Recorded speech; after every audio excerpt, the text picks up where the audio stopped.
Good evening, everybody, and welcome to the regular meeting of the Independent School District 279 School Board. Pursuant to Minnesota Statute Section 13D.021, in the current state of emergency due to the COVID-19 pandemic, this regular meeting of the Independent School District 279 School Board will be conducted via electronic means. Consistent with current state and federal pandemic guidance, Superintendent Corey McIntyre and myself, Board Chair Mike Ostafi, have determined that due to the health pandemic and emergency declaration, a meeting format allowing for in-person attendance by board members is not practical or prudent for this regular meeting. It is also not feasible for members of the public to attend at the regular meeting location. Members of the public may monitor the meeting electronically by streaming online from the district website. An archived recording of this meeting will also be available on the district website. The regular meeting of the Independent School District 279 School Board is called to order at 6:02 p.m. on Tuesday, December 15th, 2020. Board members joining us by video conference, please respond when I call your name. Director Thomas Brooks. Here. Director Kelsey Dawson-Walton. Here. Director Heather Douglas. Here. Director Jackie Mosqueda-Jones. Here. Director Tanya Simons. Here. Superintendent Corey McIntyre. Here. Okay. Here. And I, Mike Ostafi, am present. All members of the Superintendent's Cabinet and other individuals who will be presenting on various agenda items are also logged into this video conference. Director Dawson-Walton, will you please recite the Pledge of Allegiance? Yes. I pledge allegiance to the flag of the United States of America, to the republic for which it stands, one nation, under God, indivisible, with liberty and justice for all. Thank you. And at this time, we will be recognizing our retirees. Superintendent McIntyre. All right, I'm going to try this one more time. Can I get a thumbs up if you can hear me okay? Okay, thank you so much. Thank you, Chair Ostafi. This evening is our first of 2 retiree recognitions that is done each school year. The second recognition is conducted in June and will be done this June of 2021. 47 individuals across all classifications and employee groups throughout the district have retired or will be retiring at the end of the month during the period of June through December 2020. These 47 individuals have served a cumulative total of 989 years of service to the students and families of ISD 279. Many of the retirees being recognized tonight are viewing our live meeting. Others will be able to watch the archived copy of the video on the district website. So to all of our retirees, the contributions you have made as retirees to generations of students is significant. When you decided to work in a school district, you chose the job of the heart. We're so glad it was in this district. I will now read the names, most recent position, most recent building served in, and their years of service. And I'll start first by recognizing those with 1 to 10 years of service. Catherine Karlstrom, early childhood special education teacher at Willow Lane, 7 years. Vicki Sandell, AESP in early childhood family ed, 8 years of service. Lynn Hagan, RN at the Enrollment Center, 9 years of service. Lynn Fellows, special education ESP, Willow Lane, 10 years of service. Karen John Ward, instructional clerical ESP, Rice Lake Elementary, 10 years of service. Donna Peavy, AESP, Garden City Elementary, 10 years of service. Barbara Schistel, special education ESP, Palmer Lake Elementary, 10 years of service. Next, I'll recognize those with 11 to 20 years of service in the district. Lawrence Lawman, custodian, Maple Grove Senior High, 11 years. Francis Danielson, clerical ESP, Basswood Elementary, 12 years of service. Kelly Kuntz, teacher, French teacher, Park Center Senior High, 12 years. Joni Anderson, English learner and clerical ESP, Fair Oaks Elementary, 17 years. Janice Brentison, bus ESP at the ESC, 17 years. Deborah Huffnagel, Special Education ESP, Distance Learning Academy, 17 years. Pauline Kelly Ozenberg, Special Education and Vocational ESP at the CBVAT program, 17 years. Barbara Olmacht, Reading Teacher, Northview Middle School, 17 years. Jean Cook, 4-star instructor, Cedar Island Elementary, 18 years. Janice Brinkman, School Nutrition Assistant, Maple Grove Senior High, 19 years. Kathleen Chapman, Special Education and Clerical ESP, Fair Oaks Elementary, 19 years.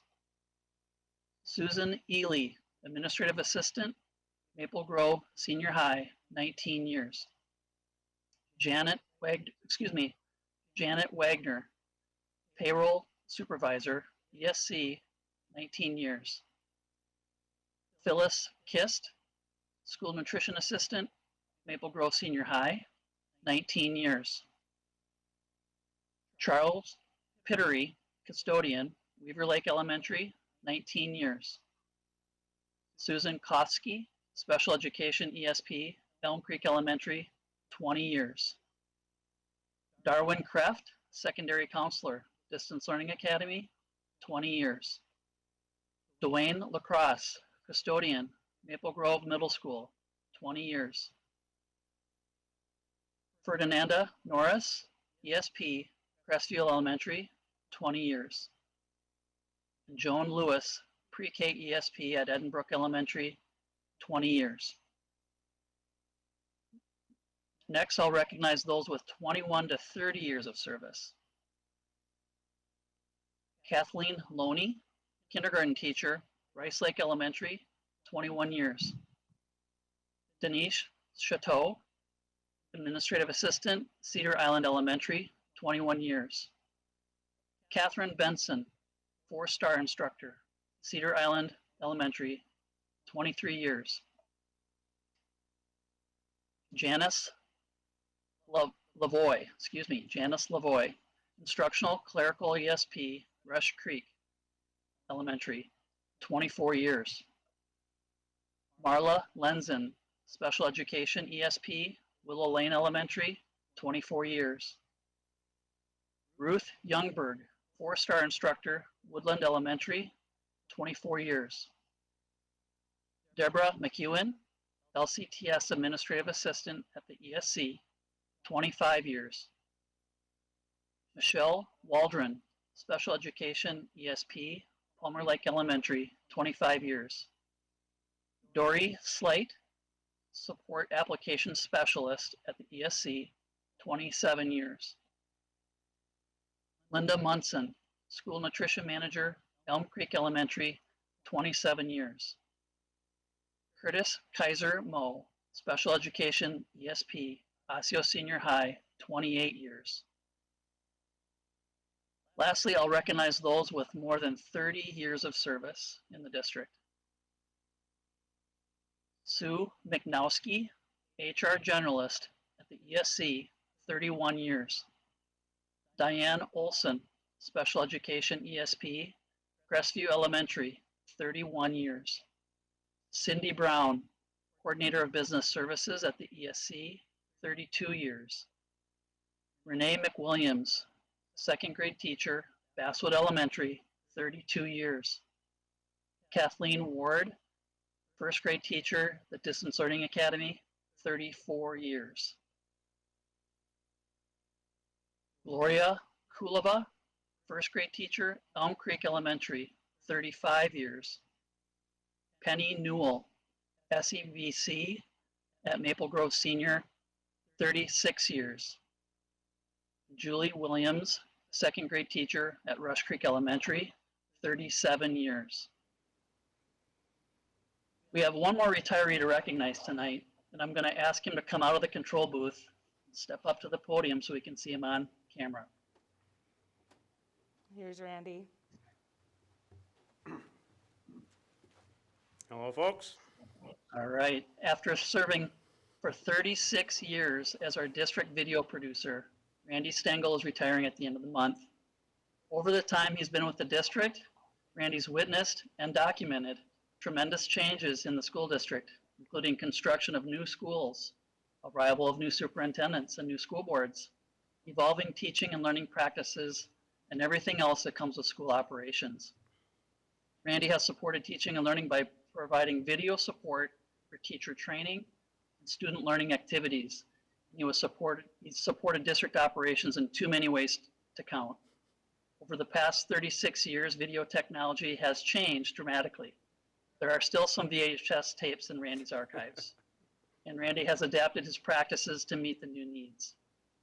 The board is most familiar with him because he's recorded literally hundreds of board meetings and made them available to the public to promote transparency.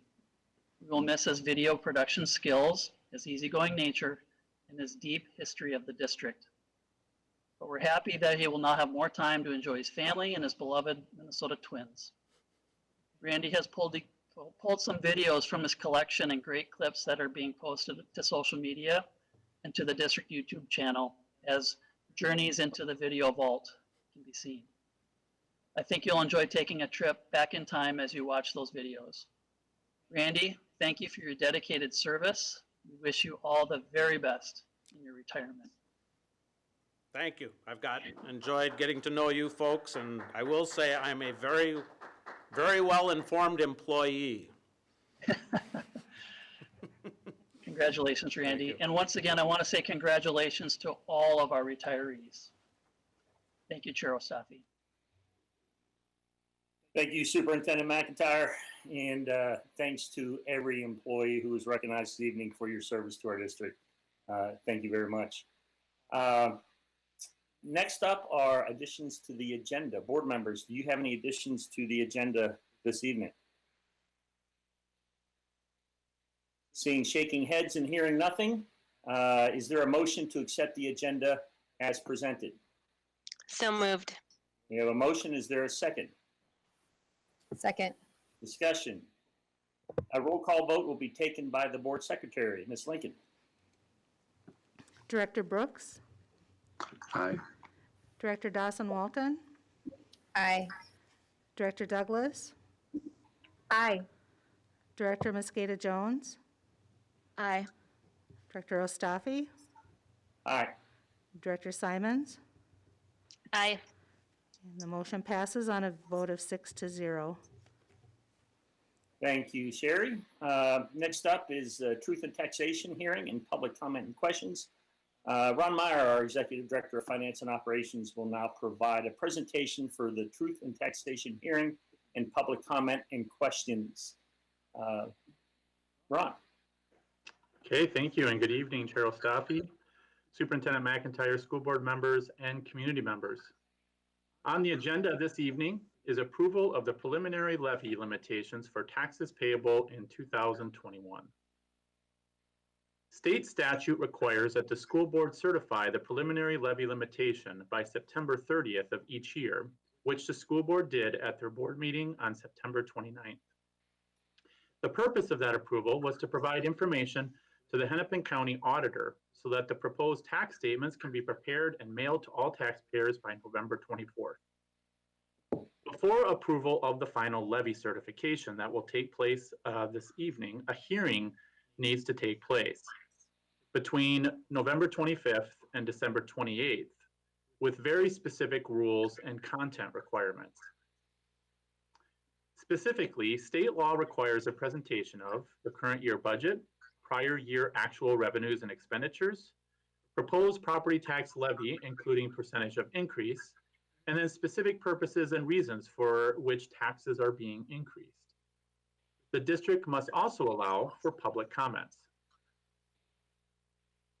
So in order to accomplish the state requirements, this hearing agenda will include background information on the district's 2021 budget, along with actual financial results from fiscal year 2020.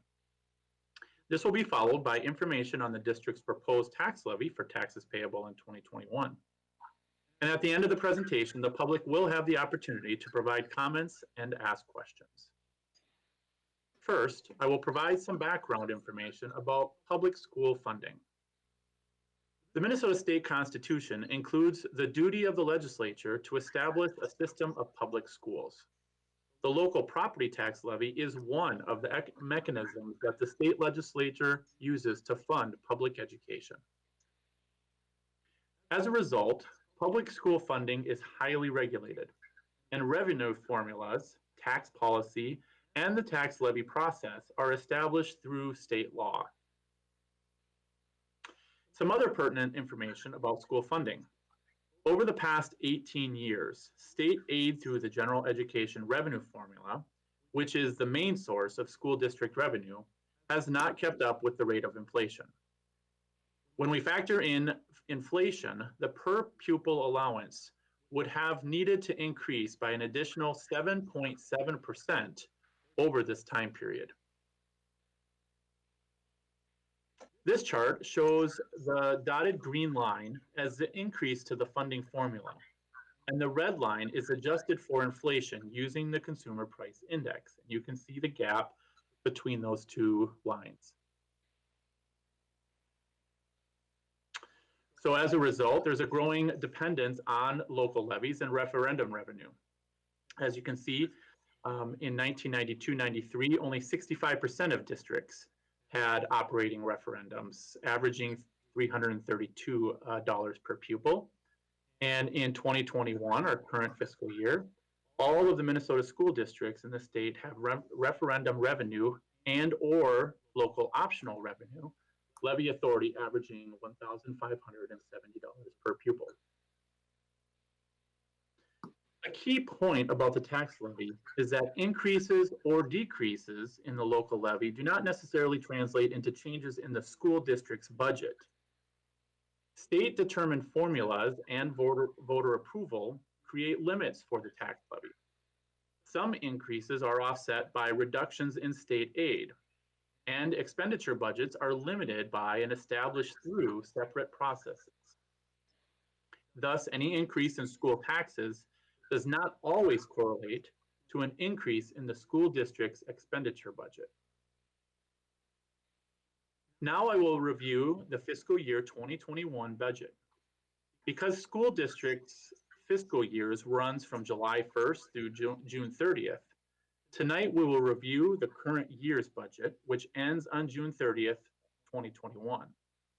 The tax levy that is being considered this evening will provide revenue for next year's budget, beginning on July 1st of 2021. While taxpayers will see on their tax statements the levied amounts for cities, counties, and school districts, the budget cycles are not the same for those entities. As this chart illustrates, the city and county budget in the same year that they levy taxes, whereas school districts that approve tax levies in December are utilizing that revenue for their next fiscal year. The levy conversation tonight includes, as I said, revenue for the 2021-2022 fiscal year that starts on July 1st of 2021. The school district budgets within several different funds as listed on this slide. The budget for the majority of K-12 operations lies within the first fund on the list, the general fund. Other funds that apply to the levy are the Community Service Fund and the Debt Service Fund. This chart shows fiscal year 2020 actual year-end results and the fiscal year 2021 adopted budget amounts. This chart was published in the newspaper and is posted on the district's website. This is a required publication and it is included here for information purposes only. This pie chart shows Osseo area schools' projected revenue for all funds. The total budgeted revenue for fiscal year 2021 is over $362 million. Next, I will provide details on the blue portion of the chart, the General Operating and Transportation Fund, which makes up approximately 79.4% of the total budget. This chart shows the revenue sources for the General Operating Transportation Fund. As shown on the previous chart, this fund makes up 79.4% of the revenue received by the school district. This fund's revenue comes from four main sources, with state aid, both general, the orange section, and special education, the gray section, making up nearly 71% of the revenue. And property taxes, the dark blue section, 19.9%.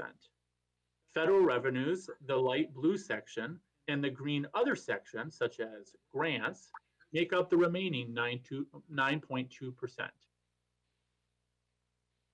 This chart shows projected general fund expenditures by program. Most expenditures directly support students through regular, special education and vocational instruction, instructional support, and transportation services. This chart breaks down the expenditure budgets in a different way by what we refer to as an object category. The projected expenditures by object category indicates that just over 81% of the budget pays for people, the salaries and benefits of employees who deliver educational services and support school district operations. Education is a people-intensive industry, making this a normal pattern for school districts. We will now move on from the budget to discuss the proposed tax levy for taxes payable in 2021. Every owner of taxable property pays property taxes for various taxing jurisdictions, counties, cities, or townships, school districts, or other special districts, in which their property is located. Each taxing jurisdiction sets its own tax levy, often based on limits in state law.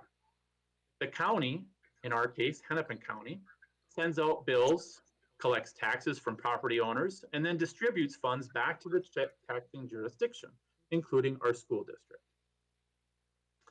This is a sample of what a property tax statement may look like.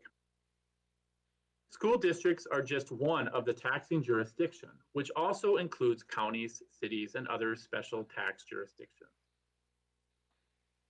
Each school district may levy taxes in over 40 different categories. Levy limits, or the maximum amount a school district can levy for each category, are set either by state law or voter approval.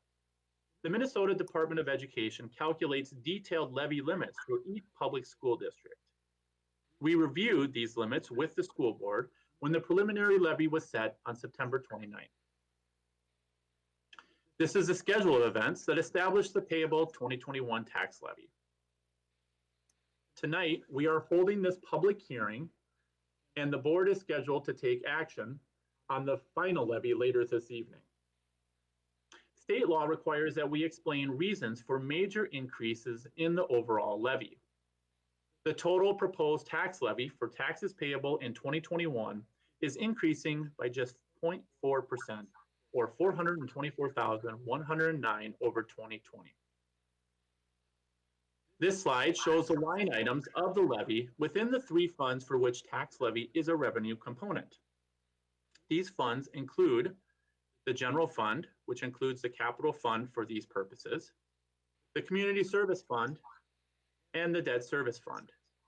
So for instance, you do not see the food service fund on this slide because there is not a tax levy component for that fund's revenue. The first column of numbers shows the tax levy for each line item last year. The second column, highlighted in yellow, shows the proposed tax levy for taxes payable in 2021. And the third column indicates the increase or the decrease in that particular line item. Finally, the percent change by fund and for the district in total is indicated in the last column. The next several slides will explain some of the line items of the levy that have increased. Specifically, the voter-approved operating referendum, the long-term facilities maintenance, both in the general fund with offsetting impact in the debt service fund, the prior year adjustments, and finally, the reduction for debt excess. In the general fund, the levy is proposed to increase by $679,402. This increase is attributed mainly to the increase in the overall tax base of the school district, which the voter-approved capital projects levy, or what is often referred to as the technology levy, is determined as a percentage of the tax base. Thus, as the tax base increases, the levy dollar amount increases. There are changes to both the general fund portion of long-term facility maintenance, or LTFM, as well as the debt service portion of LTFM. The school district strives to coordinate the capital and debt levies with other levies to maintain as level of a tax rate as possible. For taxes payable in 2021, while there is a large increase in LTFM funding in the general fund as well as the debt service fund, specifically for the new bonds that were sold this past fall, you will also see a significant decline in voter-approved debt service because those debt items will be fully paid. Prior year adjustments, this is the area that estimates, which are used to calculate the current year's levy, and these are updated and retroactively adjusted to reflect the actual data. This includes enrollment and expenditure adjustments. Therefore, if enrollment and/or certain expenditures come in lower than expected in previous years, we may see a negative adjustment to the current levy, which is the case this year.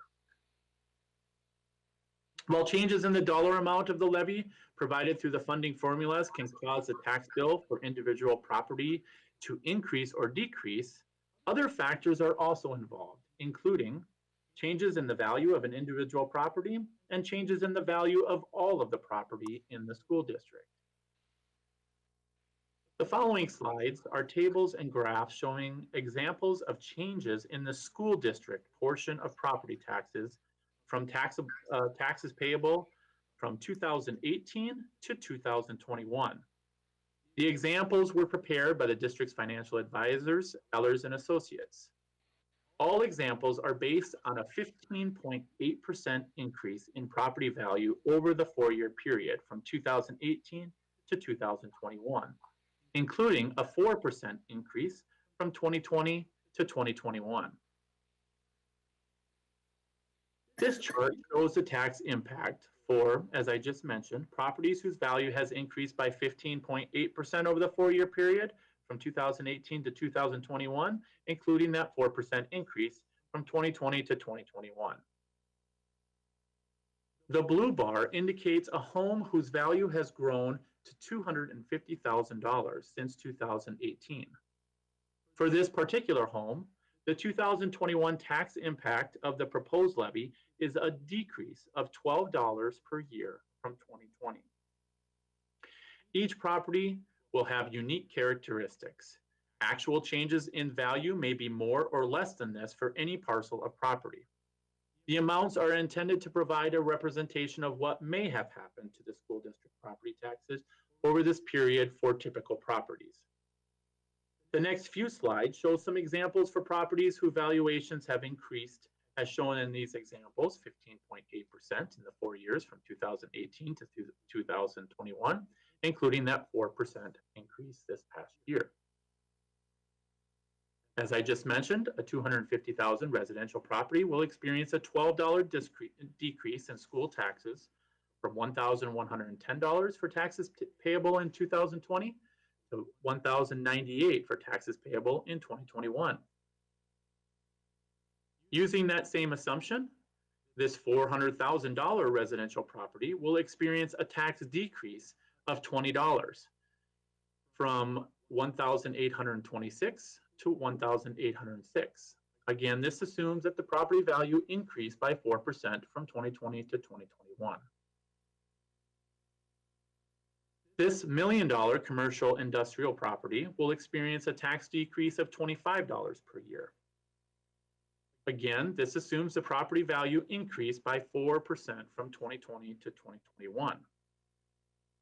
And finally, this $1 million apartment property will experience a tax decrease of $33 per year with that same 4% market value increase assumption.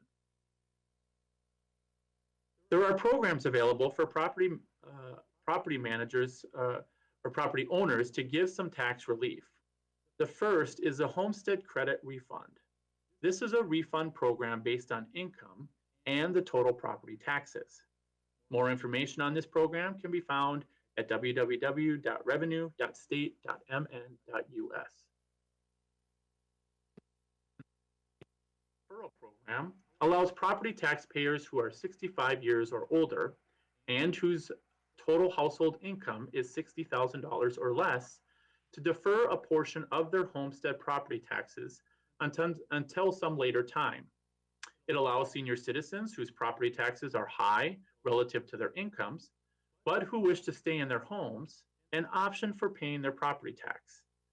This option limits the amount of taxes paid to 3% of household income up to $60,000. An important piece to this plan is that the taxes are deferred, and the taxes plus interest must be paid when the home is sold or the homeowner dies. Applications for this program are available in the county auditor's office or may be obtained from the Department of Revenue's website that I just referenced.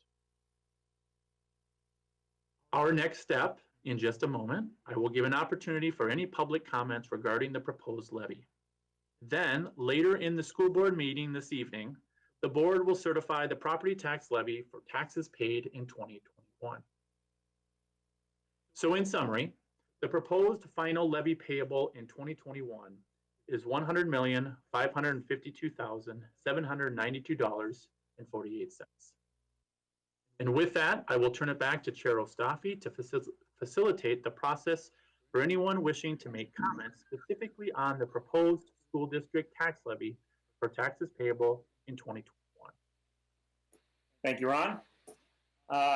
There were three options: an online form, a voicemail message, or a request to be at the Educational Service Center to speak through the video conference. Those three options were provided for members of the community. No online forms were submitted and no voicemail messages were received, and we did not receive any requests from members of the community to speak through the video conference from the ESC. We will now move on to our next agenda item.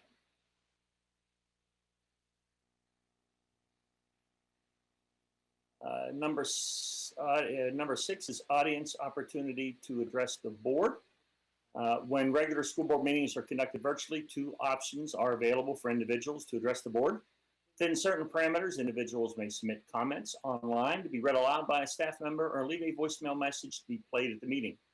Comments submitted to be shared in the public forum must comply with the guidelines for addressing the board published on the district website. For this evening's meeting, 2 online forms were submitted and 1 voicemail was received. The board secretary will now read online forms that were submitted and play the voicemail. Ms. Lincoln. Online form received December 14th, 2020 at 12:58 p.m. from Kelly Lynch of Maple Grove. Kelly is a parent guardian of enrolled student. Good evening, school board members and Superintendent McIntyre. I am a parent of a 3rd grader in the district. I want to thank the teachers for all of their amazing hard work this year. Trying to teach via Google Meets and Seesaw is not ideal. I know teachers are exhausted and they very much deserve this break. Thank you, teachers, for all you do. Online form received December 15th, 2020 at 9:06 a.m. from Tempy Thompson of Brooklyn Park. Tempy is a parent guardian of enrolled student. Hello, I am a single parent of 2, a foster parent of 2 nieces and 1 nephew, and an essential worker. I have 3 children in DLA whom I all have received straight A's their first trimester, of which I am very proud, provided that they are not going to school as normal. As an involved parent, I am finding it extremely difficult to advocate for my scholars. I am being denied the opportunity to simply have my questions answered and concerns addressed. Allegations are being made without any follow-up or explanation. I strongly encourage the school board to make a consistent late policy on assignments for students. During the pandemic, when students are really trying hard, I find that reducing a grade half credit is extreme. Secondly, teachers should be required to follow through and be ethically bound to honor what they communicate to parents in writing and what they verbally agree to do. As a parent, who's wearing many hats at home as I guide my DLA scholars through this pandemic. It's extremely stressful and disheartening to know that an issue has been resolved and then have a teacher go back on their word. More compassion needs to be displayed for the best interests of the students and their mental well-being. My story: the teacher communicated via email that a 4 was earned on a summative, but half credit was given because it was late. The teacher put in writing the grade would be changed back due to miscommunication regarding my child retaking the summative. Weeks later, the grade still hasn't been updated, and even after escalating my concerns to the district, I am still left with unanswered questions and concerns. This is the condensed version of my truth due to the limits set here, but it allows you to see the gist of what occurred. I ask that the outcome in my situation is determined by what's in the best interests of the student. I also ask that a parent is never denied the opportunity to speak with teachers or administration regarding their student. Teachers and administration alike should never ignore questions or concerns of parents. When making decisions such as these that directly impact students that are really trying hard to excel, I ask that the student's mental well-being is considered, because the last thing I want is for my child to stop trying, become frustrated, and ultimately give up. Teachers need to be more sensitive to students that are showing up and trying their best, because they don't know how COVID-19 has impacted that student personally. Thank you for your time.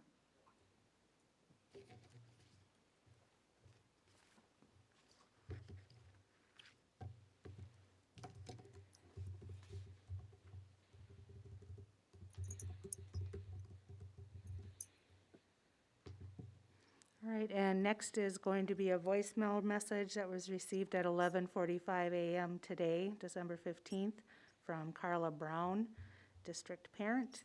I will load it and play.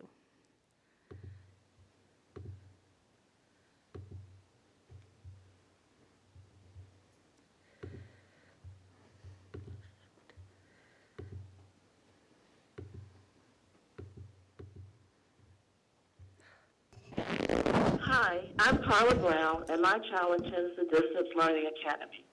I would like to express my concerns about the flip model that is being utilized. The flip model during the synchronous classes can look like the following.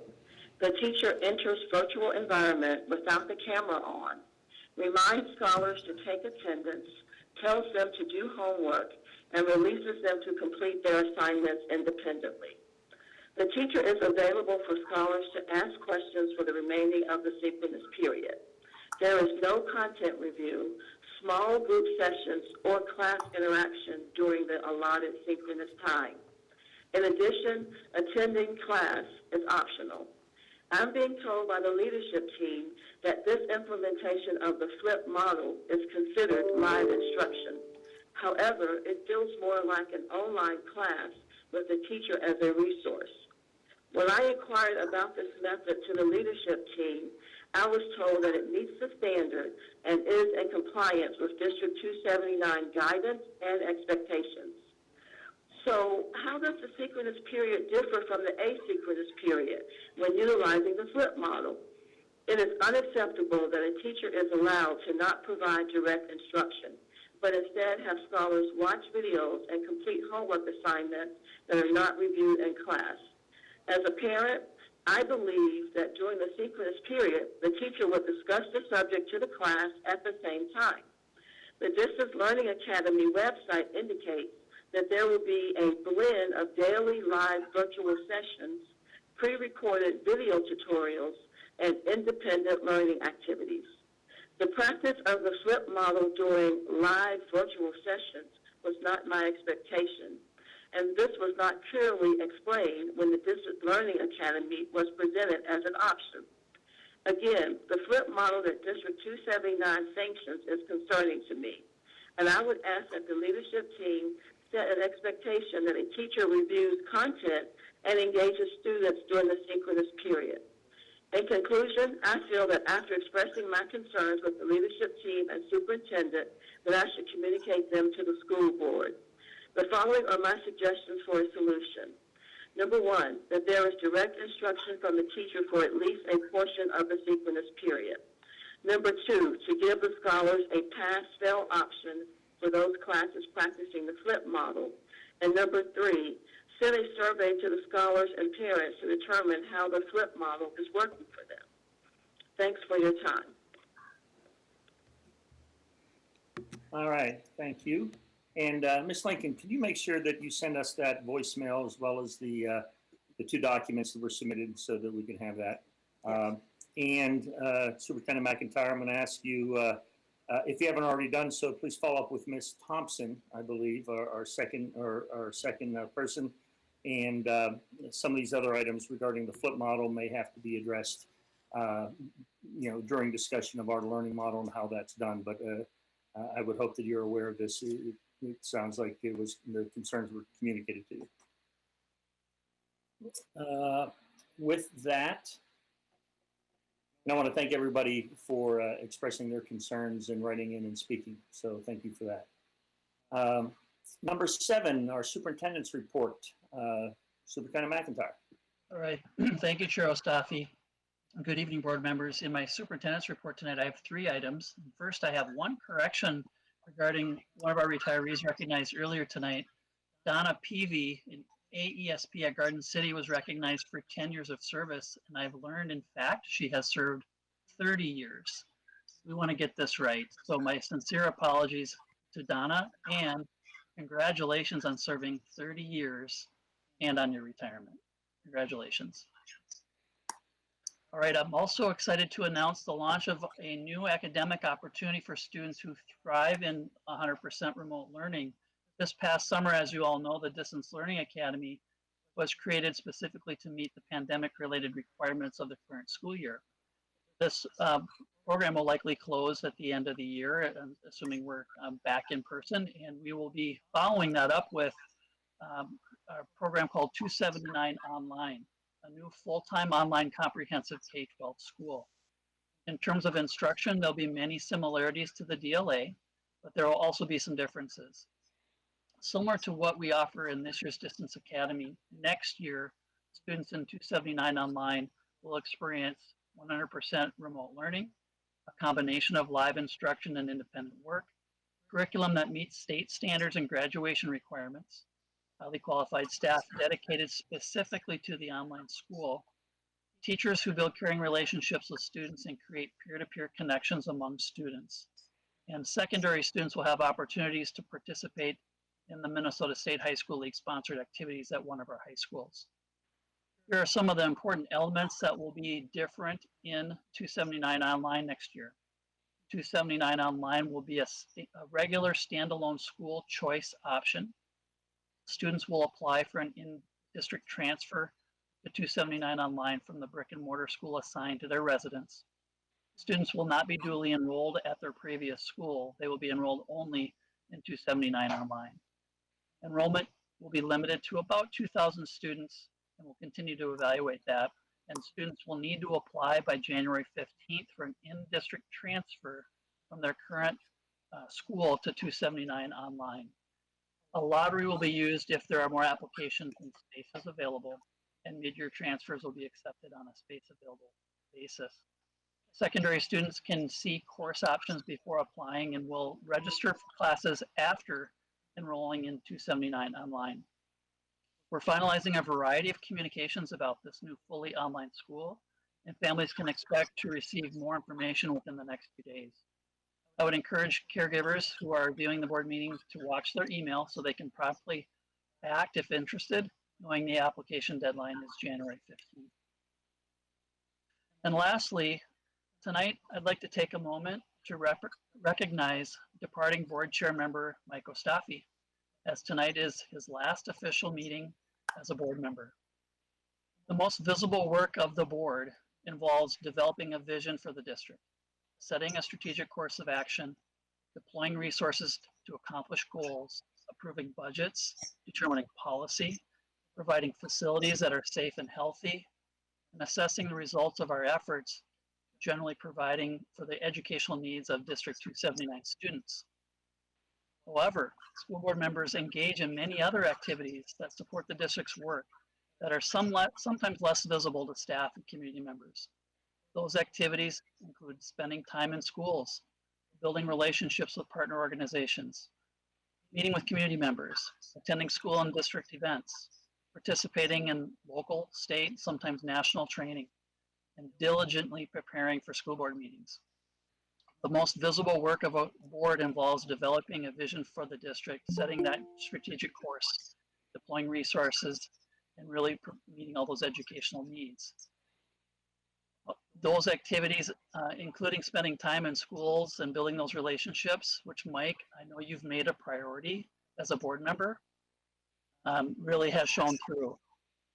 And most importantly, being a board member involves making really difficult decisions.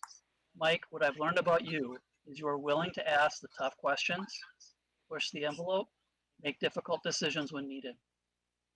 Mike, during your term on the board, you've served as the board representative to a number of district and metro area advisory and leadership committees. I'd like to share a range of your involvement to give our viewers some context. You've been our representative or alternate to the Association of Metropolitan School Districts. You've served on 3 district advisory committees, often with repeat terms. You've served as our legislative liaison or alternate. You were a board rep on our strategic planning team. You played a key role in shaping the long-term planning processes related to facilities maintenance and financial planning. You were also involved in the transition of superintendent leadership, including the election of interim superintendents and a new superintendent. You were involved in the Brooklyn Park Dome at Park Center project, implementation of the district's Digital Learning for All plan, successful dissolution of the TIES Consortium and sale of the TIES building, and the current work of Enrollment and Capacity Management Advisory Committee and the Building a Better Future recommendations. And lastly, in your first year, you were elected to vice chair of the board, and you've served as chair since March of 2018, a challenging task during an unprecedented time of our response to a global pandemic. One of the hardest but most important aspects of being a board member is making those difficult decisions, and the circumstances this past year have provided more than any board member's fair share of difficult choices. Mike, you've never shied away from difficult topics. You've taken time to study issues brought to the board. You've openly shared your perspectives. I think it's fair to say that whenever you spoke on any topic, all listeners were crystal clear about where you stood. And Mike, you've had the opportunity to influence multiple areas of our work as a school district. I want to thank you most sincerely for your dedicated service to students, families, staff, and residents of Osseo area schools. Thank you, Chair Ostafi. That concludes my superintendent's report this evening.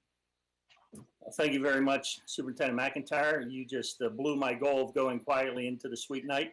So thank you very much. And it's been an honor and a pleasure serving the residents, citizens, and students and teachers of District 279. And it's been a pleasure working with you and everyone else involved in the board. So thank you. Our next agenda item are the school board reports. Director Douglas, do you have a report or update? I do, thank you. I have 2 reports. I will start with DPAC. DPAC had its regular monthly meeting last Monday, not yesterday, and we pretty much got straight to work into our 3 subcommittees, and there was significant conversation about the areas of focus for each committee and possible future recommendations to bring to the board. I look forward to being able to share those with you as we kind of narrow them down and nail down a couple. But right now, each group is kind of gathering information, researching, and trying to make a determination of which are going to be the 1 or 2, possibly 3 high concentration areas where we want to then narrow that down to bring a recommendation forward to the board. In the first few months of DPAC, we spend a lot of time gathering data, isolating important topic areas, and figuring out the best way to serve all of our students with the recommendations that are going to be brought to the board. And we're going to take a little break for Christmas, and then we'll reconvene back in January. For District 287, we are doing a lot of the same work that we're doing here right now. You know, lots of changes have had to be made for our online learning. And I think that I shared previously that we have a option for our students. As you know, 287 students are typically setting 3, setting 4 students who have very significant needs. And so being in the distance learning model is extremely difficult for a lot of our students. And to remedy that, we have an option for families to join if they want, to have one day of in-person learning or a partial day where they're getting that one-to-one instruction that most of them have as part of their IEPs. Approximately 50% of our families are participating in that, and there's been a desire for more. So we're adding an additional day for those students who are really struggling to make sure that they're still getting the learning that we're required to provide for them, especially through their IEPs. A lot of these kids have very specific IEP plans that require in-person learning. I was very excited to see that about 50% of our families have opted into that program. And of course, there are families who have opted out due to significant risk to their families for COVID. But we're seeing a lot of progress in that area, and it's a really positive change to help facilitate learning for those kids. I'm very excited about that work. And we're continuing to look for innovative ways to deliver the education to these kids. And that's pretty much the forefront of the work that we're doing in 287 every day. And yeah, I think that's about where we're at with that. So that's all I have today. Thank you, Director Douglas. Director Simons, do you have a report or update? Yes, the Fiscal Committee met for the first time this school year on December 3rd.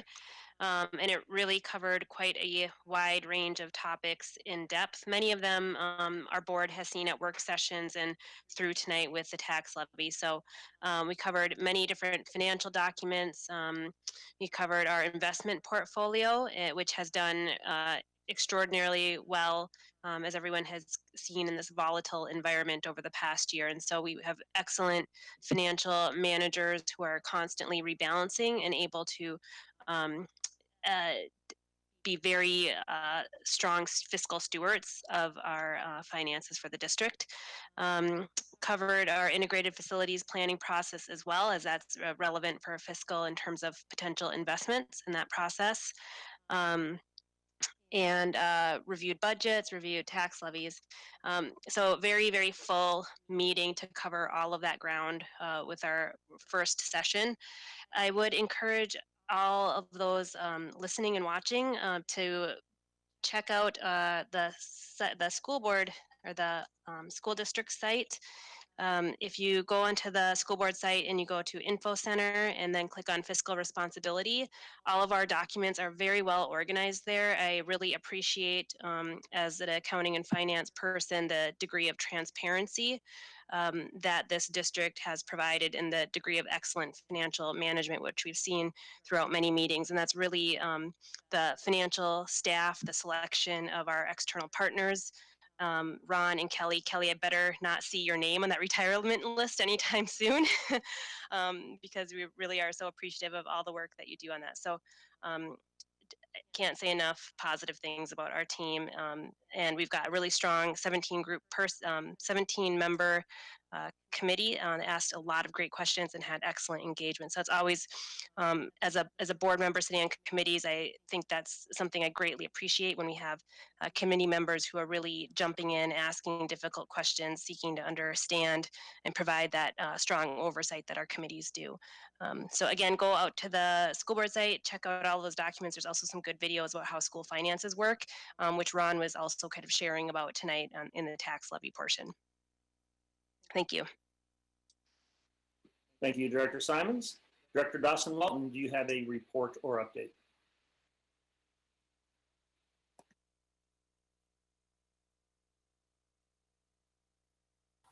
Okay, sorry about that. Yes, I do. So the Brooklyn Bridge Alliance, we had a meeting, I think it was last Friday, to really look at the strategic plan, the short-term strategic plan. And so really the focus was they did, Beck and her team did a youth survey just to hear about the hopes and needs of our youth in the Brooklyns, which of course really impact our district. And so there was an action planning session, a half-day action planning session last Friday to start to address those needs and to really come together with youth. So over 45 youth registered for this event, this planning session, along with the Alliance partners. So many of our staff and from our district were there, and just convening small group conversations or what are youth hearing, and they're really youth centered and youth led, which is how I think all of us why we're sitting here, right, for our young people. So I'm really excited to see the results of that action planning, which should take place soon. And then the Association of Minnesota School Districts, it's really the focus was approving the legislative platform 2021 and gearing up for the legislative session. I think it was the last board meeting, I can't even remember, but we did touch on the fact that the stabilizing the funding is really huge. And the other piece that I think that I would love to encourage people to go to the website, and we can maybe share it somewhere, but there's several position papers that AMSD, the Association for Metropolitan School Districts, which is a group of many metro or really school districts all over the state coming together, superintendents and board directors, on some different issues, key issues that many of our school districts face. And so there's position papers on those that are really interesting and very, very informative, sometimes especially around some of the complex issues that many of us, our districts, are faced with. So I would encourage that. And I just wanted to say real quick to Chair Ostafi, I didn't know when to make a couple remarks. I just wanted to thank you, because I know, when I first became a school board member, I do think it's one of the harder roles, especially because you're dealing directly with people's most precious part of their whole entire life, which is students. And so I don't think we've ever seen passion until you've seen, somebody that, with your own kids. And I think especially as Superintendent McIntyre said this year in particular, I don't think there could be any more thrown kind of there. And, you really led us through some really complex situations. And I also think when I think of you, and that's why I'm like, you're so involved. I just can't, when we were all in person all the time, I don't think there was a turkey bingo I ever went to that you weren't at, or, some event or football game or basketball game. So, and I think that, we always laugh, but, you ask them really, I wouldn't even say hard questions. They're just, critical questions in order to ensure that we're in a place like we are right now, financially as a district, and really keeping our focus on our mission. So I do want to just thank you for all that.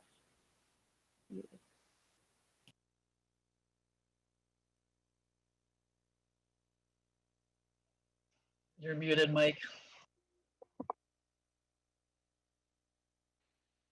All right, ignore what I just said. No, I wanted to thank you, Director Dawson-Walton, for those kind words. And also wanted to point out that website is www.amsd.org, and you can search through there and find the position papers. So, and I read all of those in the last couple of days after they were done. So, some good information there. And my husband just said to tell you, go Steelers. Way to go, Mike. Thanks. And let's see, our next one, Director Mosqueda Jones, do you have a report or update? None of my committees have met since the last time we had a board meeting, but I also wanted to echo what Superintendent McIntyre said about you and Director Dawson-Walton.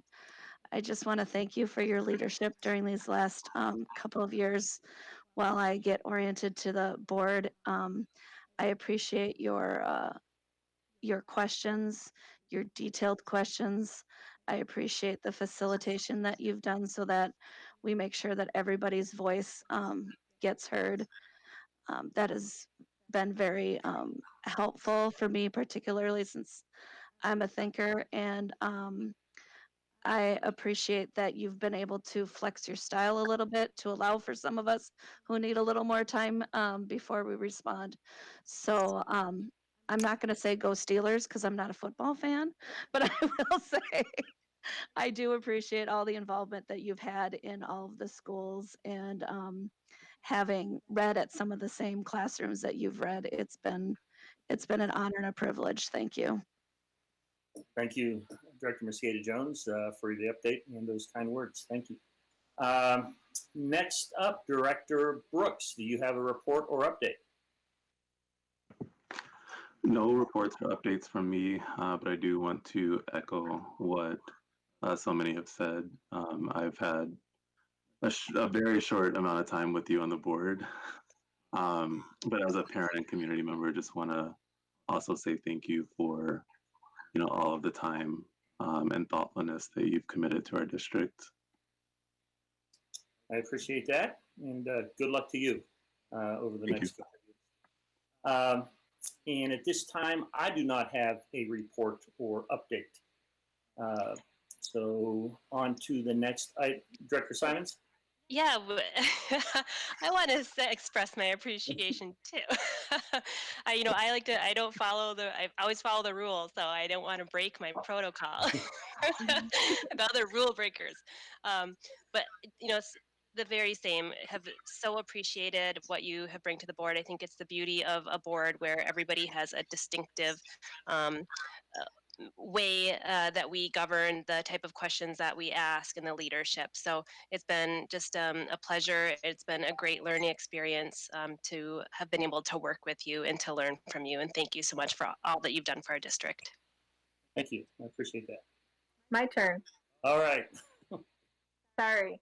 I also did not give my thanks, but truthfully, Mike, you have been really, really a great asset to our district and to the board, and a good friend. And I have been so thankful to be able to work with you because I have learned so much from you, and in your thinking style and the way that you ask questions has helped me to look at things in a different way.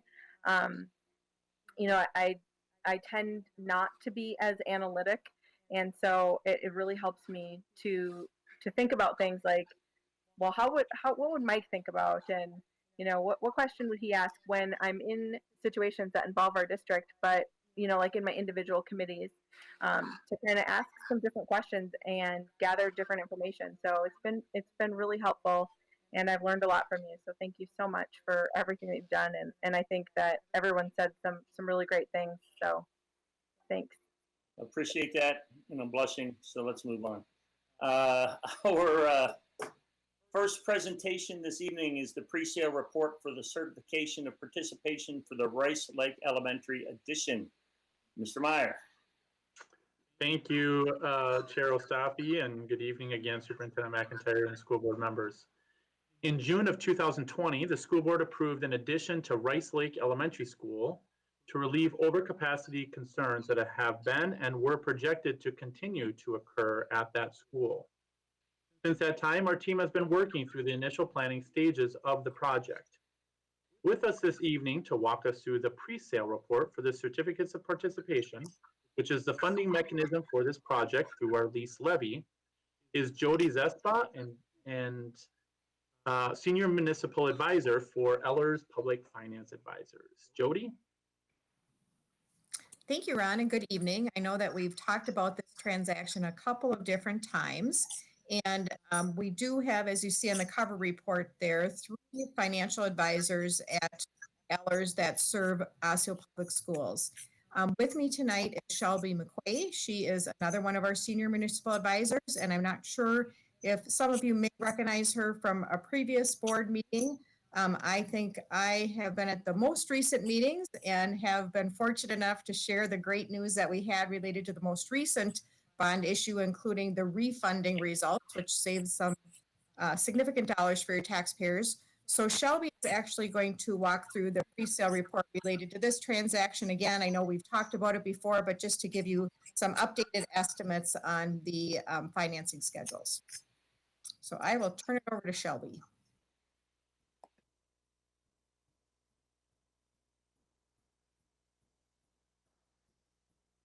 Do we have her online? There we go. Good evening, Chair Ostafi and members of the board. As Jody mentioned, she's been to previous board meetings to present this financing. Now that we're about 1 month out from the sale, we're just here to present updated estimates given current market conditions. So I see Ron has control of the presentation, so I'll just speak pretty generally about the to the pre-sale report. You're probably all familiar with the pre-sale reports and the reports to the board. So as I mentioned, Jody's presented some earlier estimates as you were finalizing the project this summer, and a levy amount of $737,406 was included in your taxes payable 2020 levy in anticipation of this financing. In doing so, that amount was included in the TNT presentation information that Ron had presented to you tonight, and is included in the taxpayers TNT statements as well. So all of that is included and ready to go. So we've been working with Ron and Kelly on this financing, and the timeline, Ron, on page 5 of the report is how we'll sort of proceed with the necessary steps to get you to the sale day on January 26th. So like I said, we're a little over a month out. The sale is scheduled for January 26th. Our current estimates that you'll see beginning on page 6 of the report, the current estimates of the financing is an $8.65 million. We're anticipating a premium that given current market conditions, you'll receive a premium on the bonds, which will lower your financing and then generate a deposit to the construction fund of $8.997 million. Then on the next page, you'll see that we're currently assuming an interest rate cost of 2.12%. That's lower than the estimates we'd assumed going into the summer levy setting process. So you can see, even though that we've assumed a levy amount of about $737,000, our first estimate there is lower than that at about $713,000. An adjustment will be made after the fact in a future year to identify that difference. So interest rates are very favorable right now, and we anticipate great results for your district on this financing. And then we'll be back on January 26th at that board meeting to present the sale results with you, and you'll take formal action of the financing at that time. So I skipped over a lot of the beginning parts. You all should be familiar, but we're also happy to answer any questions on any of the details of the tax exempt financing or on the schedules presented here.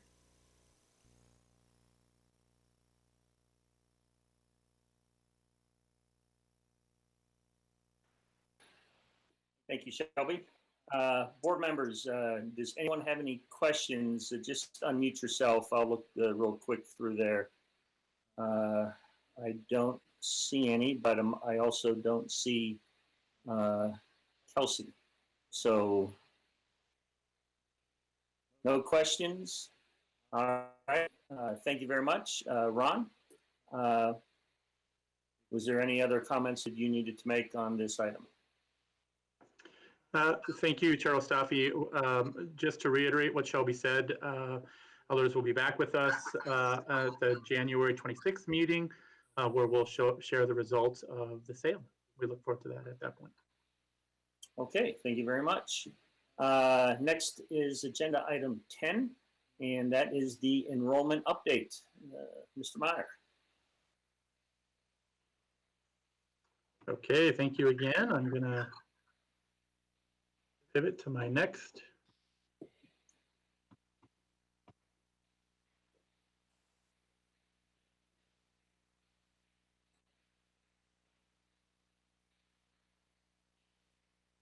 Okay. Thank you again, Chair Osafi, Superintendent McIntyre, and board members. Tonight's presentation is about enrollment trends and projections. Enrollment trends are reviewed annually at this time of year in order to project enrollment for the next fiscal year and to make our new 5-year enrollment projections. The purpose of tonight's presentation is to provide an overview of enrollment trends to use in making our 5-year enrollment projections. These projections are important for decision-making regarding budget and staffing for the upcoming school year. This first chart shows Osseo area schools kindergarten through 12 fall enrollment over the last 5 years. Overall enrollment for fiscal year 2021 is less than fiscal year 2020 by 663 students, or 3.2%, according to November 1st data, following a decrease of 20 students last year. This followed 4 years of increased enrollment. Additionally, our enrollment of 20,075 students was 808 students less than we had projected last fall for this year.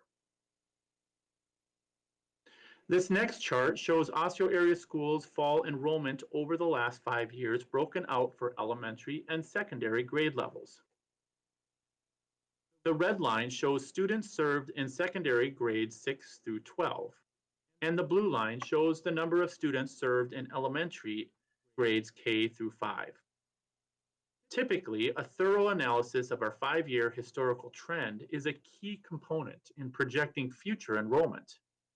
Over the past several years, we have seen enrollment overall stabilize and grow, particularly at the secondary level. This year, because of the impact of COVID-19, we have experienced declines at both levels, though the decline at the elementary level is more significant. Included in the school board work packet, board report, is 2 additional documents to dig a little deeper into the actual enrollment for this year. The first document is the fiscal year 2020 enrollment actual variance. This document shows the breakdown at each school and grade level of enrollment from fall of 2019 compared to fall of 2020. You will see in red of that document the total at the bottom right-hand corner of that page, where you'll see that 663 student decrease that we just saw on the previous slide. The second document in your board packet is the fall 2020 enrollment variance tracking, which shows the variance at each school and grade level from what was projected last fall. Here you can see how the biggest impact in the decline in enrollment is at the elementary level, where we came in 575 students below projection, including 204 students below projection at the kindergarten grade level alone. At the middle level, we came in 149 students below projection. And at the 3 comprehensive high schools, we came in just 63 students below projections. While enrollment declined fairly uniformly across the district, there were a couple of schools that came in above projections by at least 10 students, including Maple Grove and Osseo Senior Highs and Crestview Elementary School. The 2 documents that I just referenced help to get a better overall understanding of how the pandemic has impacted our overall enrollment. As board members know, Minnesota has an enrollment options program, often referred to as open enrollment. Families can make choices to enroll their students in public schools that are not in the school district in which they reside.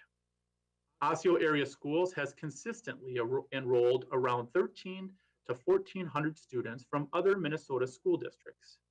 And this year, while our overall enrollment has declined, our open enrolled students have actually increased to 1,431. This represents over 7% of our school district's total enrollment. The majority of these students come from Anoka Hennepin, Robbinsdale, Minneapolis, and Brooklyn Center school districts. One thing to note with these open enrolled students is that these numbers typically will grow throughout the years, at least in previous years. So we will continue to closely monitor them this year as we move through the school year to really understand the COVID impact on this data point as well. In addition to students coming into Osseo area schools from other public options, school choice means that some of Osseo area schools' resident students choose options outside of our district. This has been especially true this year, again, because of COVID-19. Please note that fiscal year 2021 data is preliminary because it reflects November of 2020 information and not year-end data. Information regarding non-public or private schools, as well as homeschool students, is especially early to estimate, as it's sometimes difficult to get accurate and up-to-date information at this point in the year. As you can see from this chart, preliminary data shows a significant increase in the population of private school students, which again also includes our homeschool students, of about 442 students to a total of 2,478. The number of students opting out to other public school districts, indicated in the green section, continues to decline this year by 90 students to a total of 2,508. So while we continue to increase the number of students coming from other public school districts into Osseo area schools, the number going out to other public school districts continues to decline. In the maroon section, we see the number of students attending charter schools, which continues to increase this year by another 102 students to a total of 3,686. In looking at those families who chose a public school option for their children, so either another public school or a charter school, around 75% of our resident students who do choose one of those public school options are choosing Osseo area schools. This can be referred to as the resident public school capture rate. So for Osseo area schools in fiscal year 2021, we estimate that we are capturing just over 75%, at 75.06% of the students whose family chooses a public school option for their child. This is down slightly from 75.84% last year. The next couple of slides will provide a bit more detailed information about specific public school options. This slide contains a list of all Minnesota school districts enrolling more than 50 of Osseo area schools' resident students. Because choice can go both ways, the last three columns show the net gain or loss for Osseo for the last 3 years.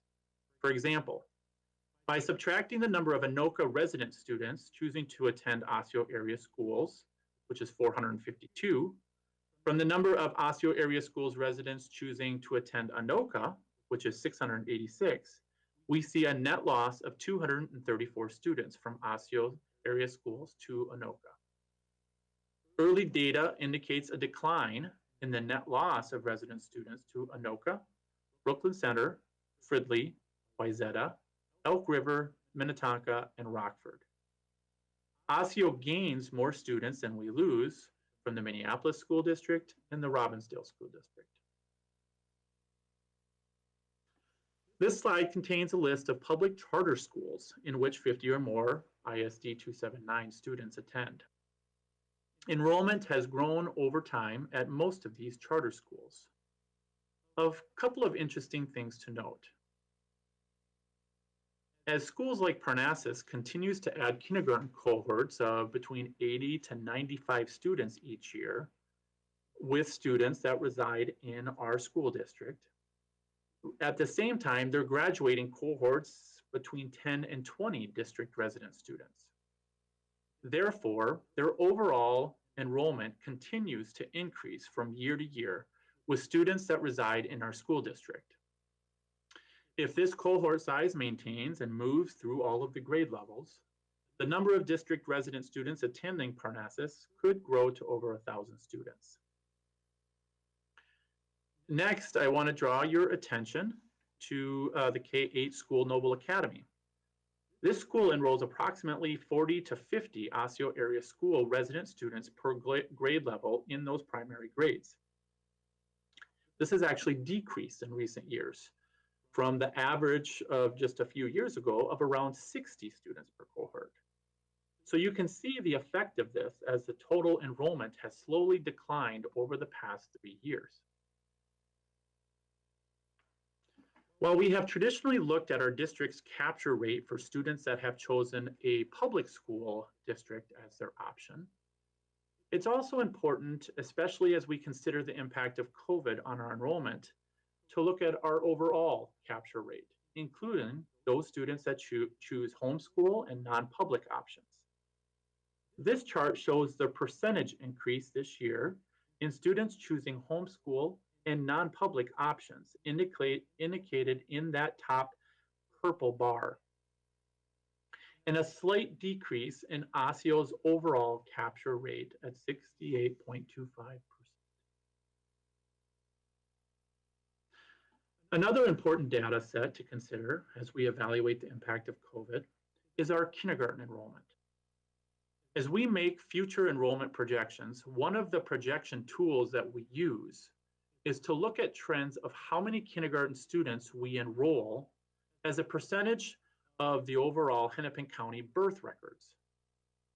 This year, with the knowledge that our kindergarten enrollment for Osseo area schools was 204 students below what we had projected, we created this chart to show how kindergarten students who live in our boundaries, whether they are enrolled in Osseo area schools or whether they're enrolled in a charter school, another public school, or homeschool and private schools.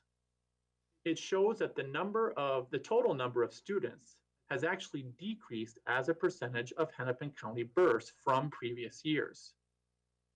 Typically, the total number of kindergarten students as a percentage of births is between the low 14% to the mid 15 percentage points.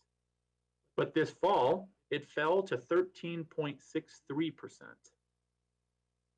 This could indicate that what we have been hearing anecdotally from our families, that they kept their kindergarten student out of school altogether this year because of COVID, may in fact be true more broadly.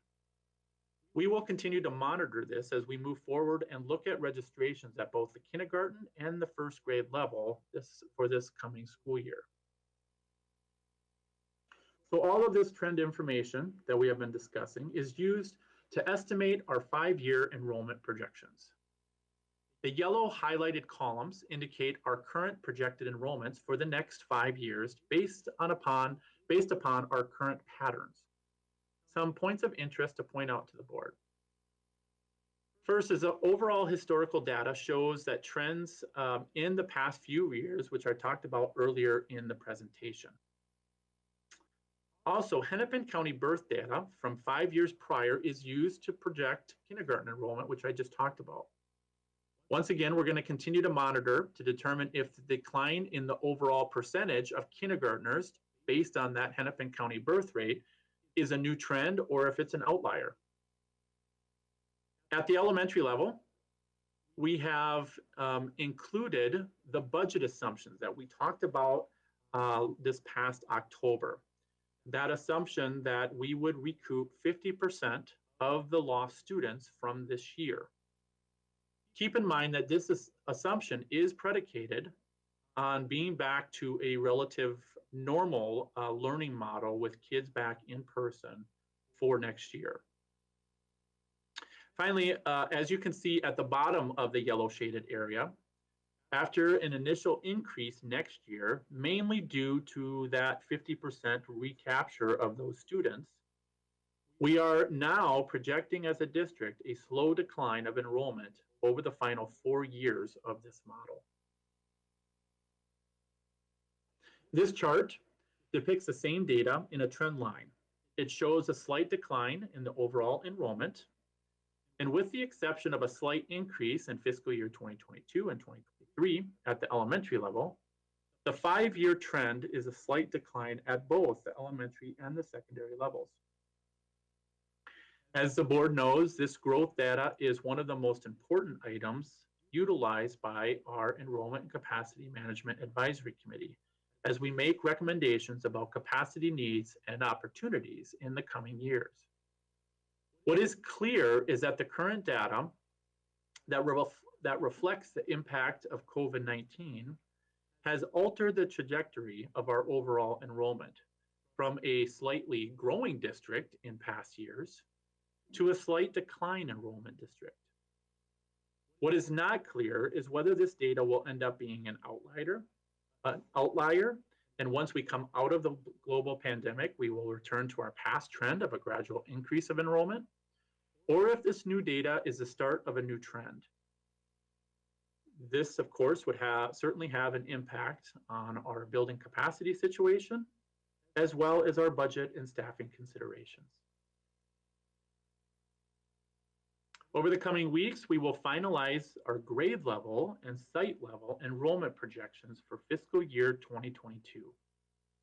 These projections will be used to prepare revenue budgets and staffing allocations, and will also inform our facility planning for next year. As I mentioned earlier, we are also preparing to update our school choice survey to better understand why families are choosing the options, whether it be Osseo area schools or whether it be a private school or homeschool or a charter school or another public school. We will continue to monitor housing and economic trends carefully as we examine data from the Enrollment and Capacity Management Advisory Committee. Initial indications and feedback that we've received from the city of Maple Grove is that the development in the northwest part of the city is still on track to start seeing some movement in the next year or two. This also could impact our enrollment and future projections. So with that, I will turn it back to Chair Ostafy for any questions that board members may have. Thank you, Ron. With that, we'll start with our board members, and I want to kick it off with Heather Douglas. Dr. Douglas, any questions? Thank you. Well, I don't think I have any questions just yet. I have a lot of thoughts running through my head. I think I need some time to formulate what I want to ask. Okay, we'll do a second round if we still have questions, and let's try to keep this round to 2. Director Brooks.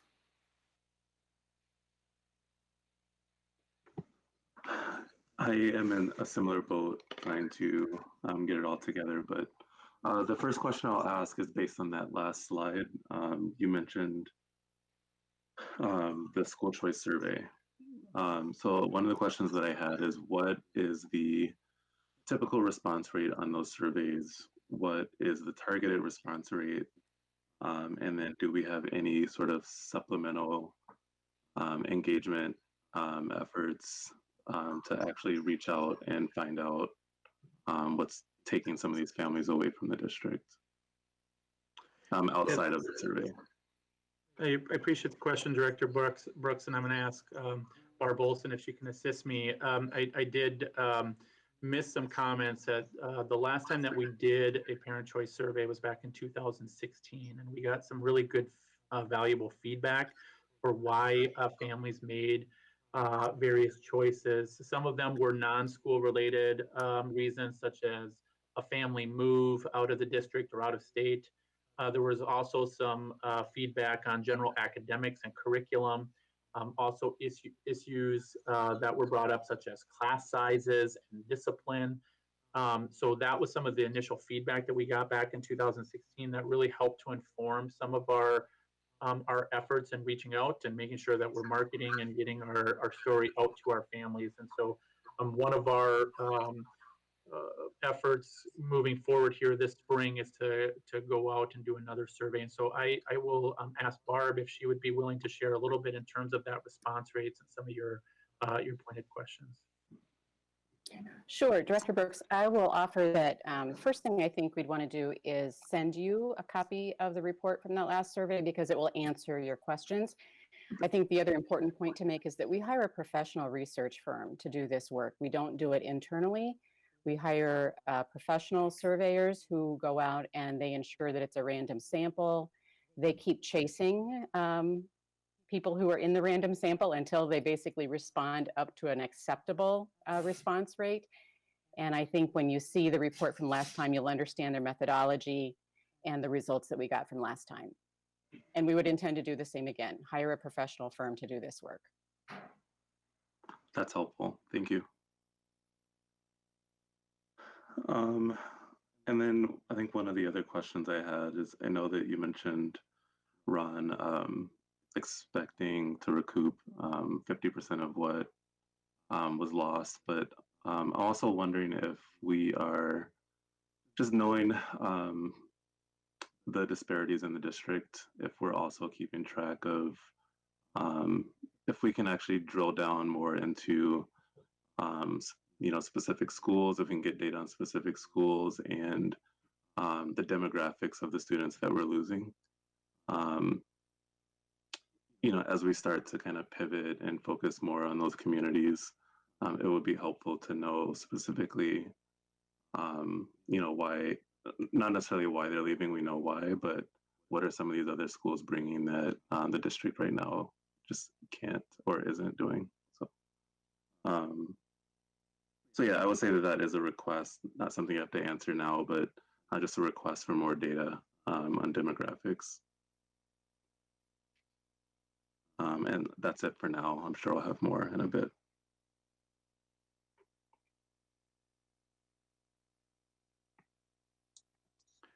Cheryl Staffy, you're on mute.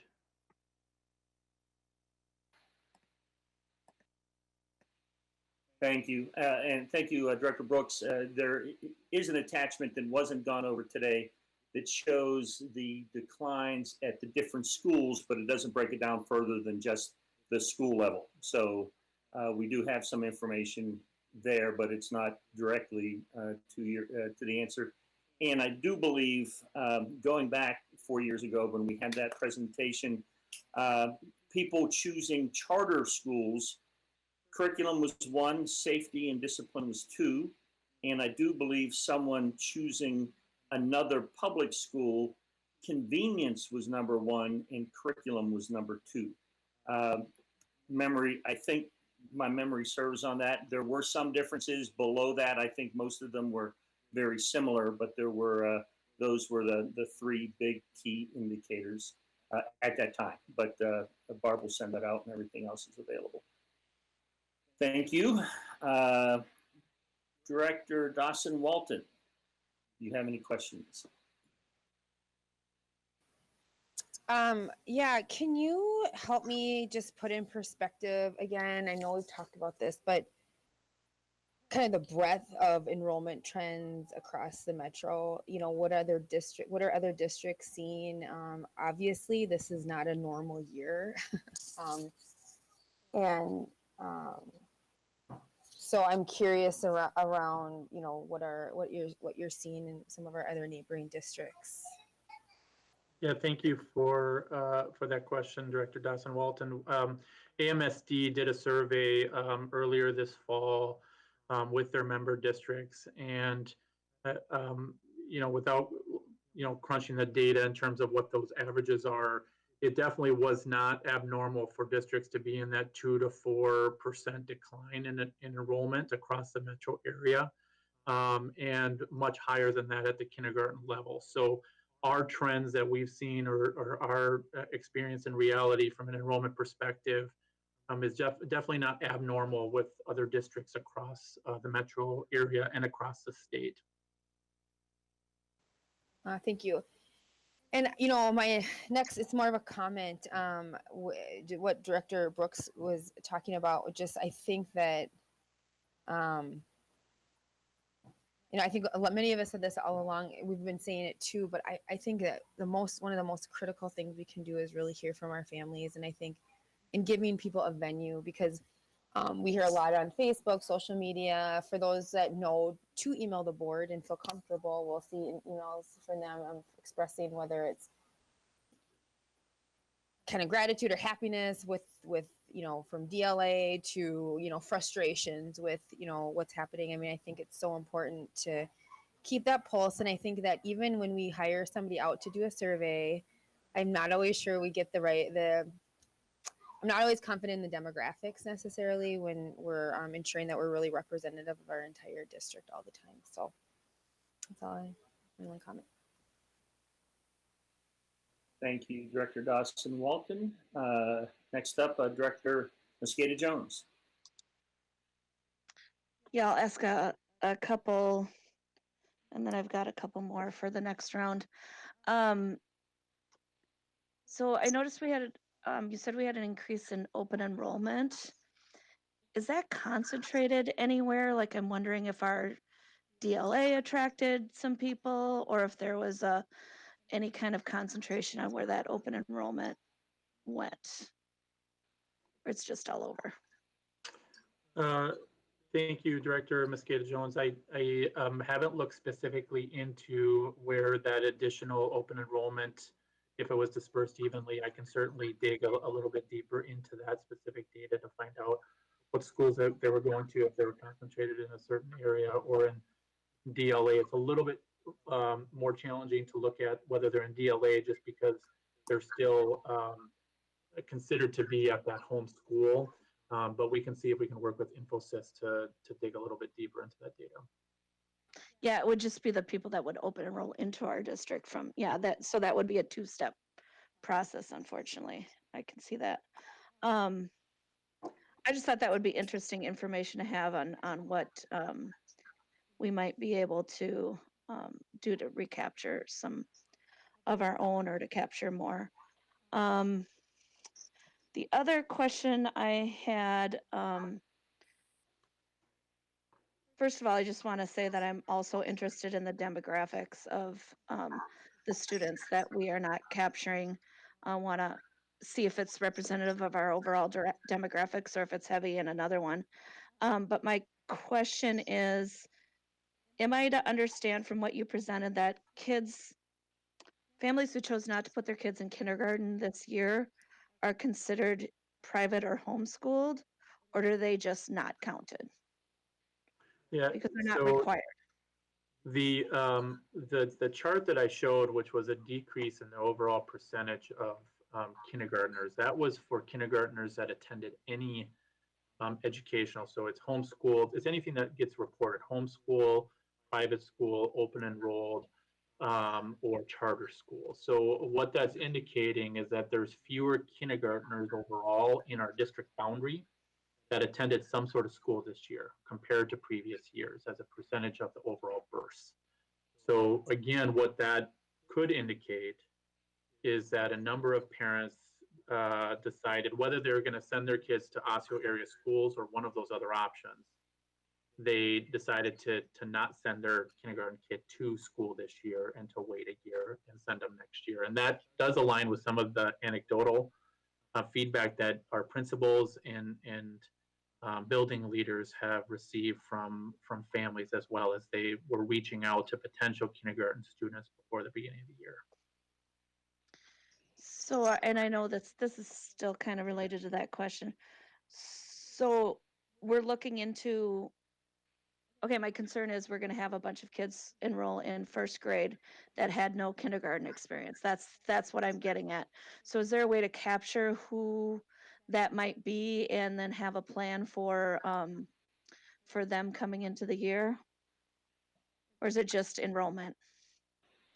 Jackie, maybe I can jump in on this one because it's been a conversation we've been having more intensely lately. Not only kindergartners that may not have come, that will come to first grade kind of with those learning gaps, but a number of students in our system that will come when we get back to that full in-person learning. We're going to have, with the interruptions we've had, lots of learning gaps. So how do we begin to prepare our staff for instruction for that if the number of students with those gaps is bigger than it even was before, which was challenging, right, in the disparities that come with it.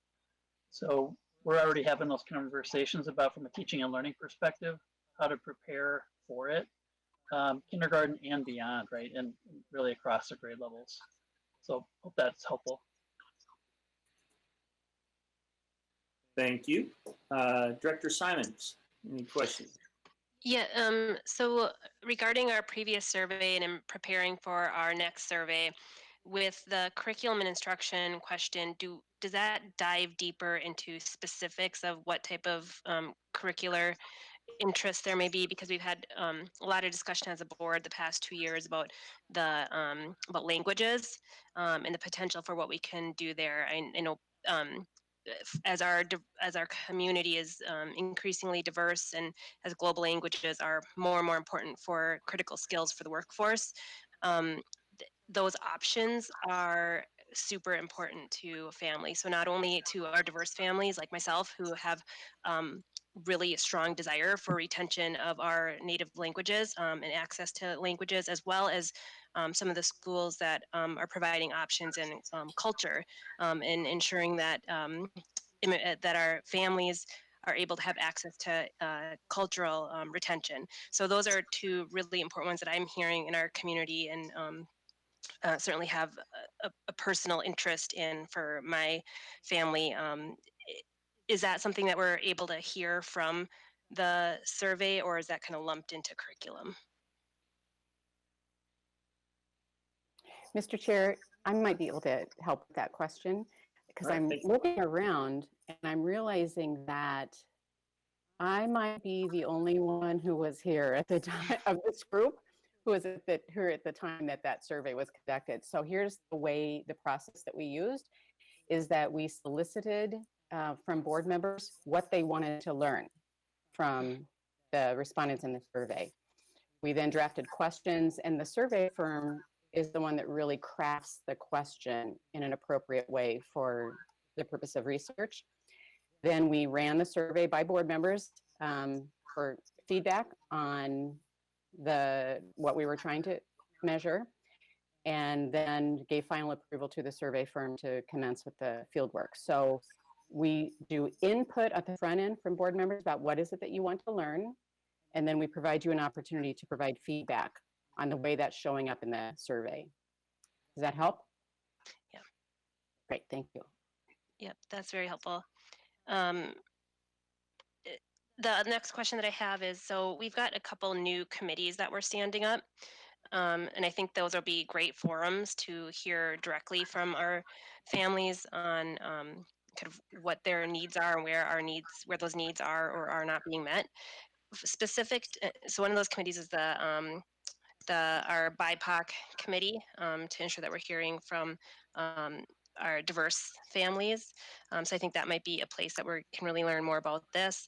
And then as well as the curriculum advisory committee. My question for the curriculum advisory committee is that committee going to have parent and community members to that one? Because I haven't seen the detailed description of that. So that, again, that might be another place that we're learning and hearing to ensure that the needs are met for our families. Thanks for asking, Director Simons. You're right, the BIPOC committee and our future listening sessions as we design those could also create a way to do that, maybe in some topic-driven listening sessions if we want to go that direction.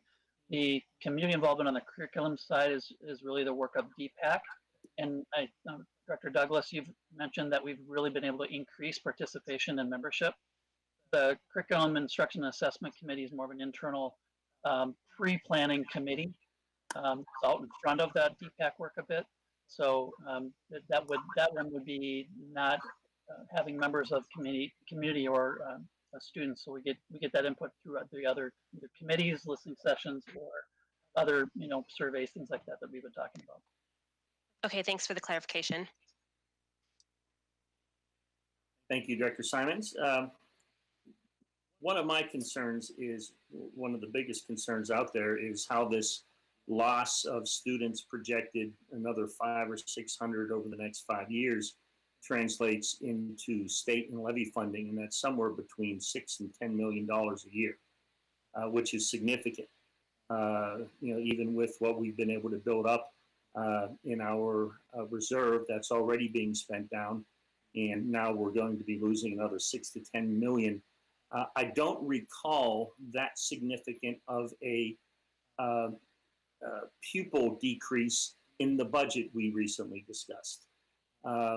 Maybe I'm mistaken, but I don't recall seeing such a radical drop. Ron? Yep, thank you, Chair Staffy. The base and tactics document that the board received in October as part of our conversations on setting those budget targets did include these enrollment projections for the 5 years. So those were baked in, including the 50% increase for next year and another 25% recouping that. So that all was included. The enrollment, 5-year enrollment projections that you saw tonight is the same that was used for that budget document. Okay, thank you. I just didn't recall that being in there. Also, we lost 450 students to private schools. What is your projection on earning them back and getting those students back? I can see if you kept your kindergartner out for a while, but when you make that decision to go elsewhere and make that commitment, I don't know how much you will actually be getting back. What are your projections on that? Thank you, Chair Staffy. At this point, our projections, because there's so much variable at this point, we have projected to get 50%. And we're, you're not hearing? I don't know if you need to move a little bit closer, but we didn't hear you there. Try this. Is that better? Much. Okay. Thank you, Chair Staffy. Because of the variability of the current situation with COVID and that significant drop, knowing that a big chunk of those are at the kindergarten level, the only assumption that we made, again, was recouping 50% of those. A big chunk of those are from that kindergarten cohort. So we haven't made any assumptions of bringing any of those non-publics back at this point. I do think that is part of the intent of doing that school choice survey and getting some feedback so we can make sure that we're targeting our message to those families. And obviously, as we move forward and as we look and see the enrollment that comes in for next year, that will help us to better understand whether or not that shift to some of those non-publics was a product of the fact that some of those were offering full-time in person, or for a variety of reasons, whatever that they were offering because of COVID are going to matriculate back to the public school district, or if that becomes more of a trend that we need to, again, put into place. So right now, we're not factoring any of those necessarily coming back, but we'll continue to analyze that and we'll put that back in if we start to see that matriculation coming back. Okay, thank you, Ron. With that, let's start round two. Director Douglas, do you have any questions? I do, thank you. I have a lot of questions and concerns and comments. I'm trying to be succinct and keep it short. But I think that kind of what Director Mosqueda Jones was touching on was that we have a number of students in that kindergarten age group who we don't have a clear grasp on them because they're not required to report. They don't have to tell us that they're not sending their kid to kindergarten or even first grade because that's not compulsory for them to do yet. And so I think that it would be helpful if we could somehow get some preliminary data about those kids who we don't have any information on. Obviously, we have information on the students who were already part of our system and then decided they weren't going to go to kindergarten. But there's a lot of families out there that we don't have information on. Also, I guess this is more of a comment, a concern that I have is there's been a significant loss of trust in the education system as it exists right now because of not necessarily decisions that we've made, some decisions that we've made, but just the process of navigating how to educate in a pandemic. has caused a lot of families to lose trust in how we educate our kids, and now they're looking for, what can I do? Can I send my kid to private school? Can I find a charter school? And they're still not happy right now. And a concern that I have is that the data that we have here is from November 1, before the try ended. And I know that there's been a significant number of people who have said, now I don't know the actual numbers, I'd like to see the actual numbers, who've said, though, you know, if after first try things don't go well, I'm pulling my kid. And so I'd kind of like to see where we are in that respect, because we've already had a significant loss of students prior to the end of try. And now that we're, you know, getting to the winter break time period, I'm concerned that we'll see another massive, you know, I don't want to say it that way. I'm concerned that we'll see another significant group of students leaving the district, and how will that impact us, and how are we going to be tracking that data and making sure that we are very responsive to the needs of our families. I feel like a lot of people are saying, you know, I didn't realize this is what was being taught in my kids' classrooms. I didn't, you know, I feel like, you know, my kid's not getting whatever attention they deserve, or their IEP is not being met, et cetera, et cetera, et cetera, right? So how are we going to address that going forward? Thank you, Director Douglas. I will say a couple of things.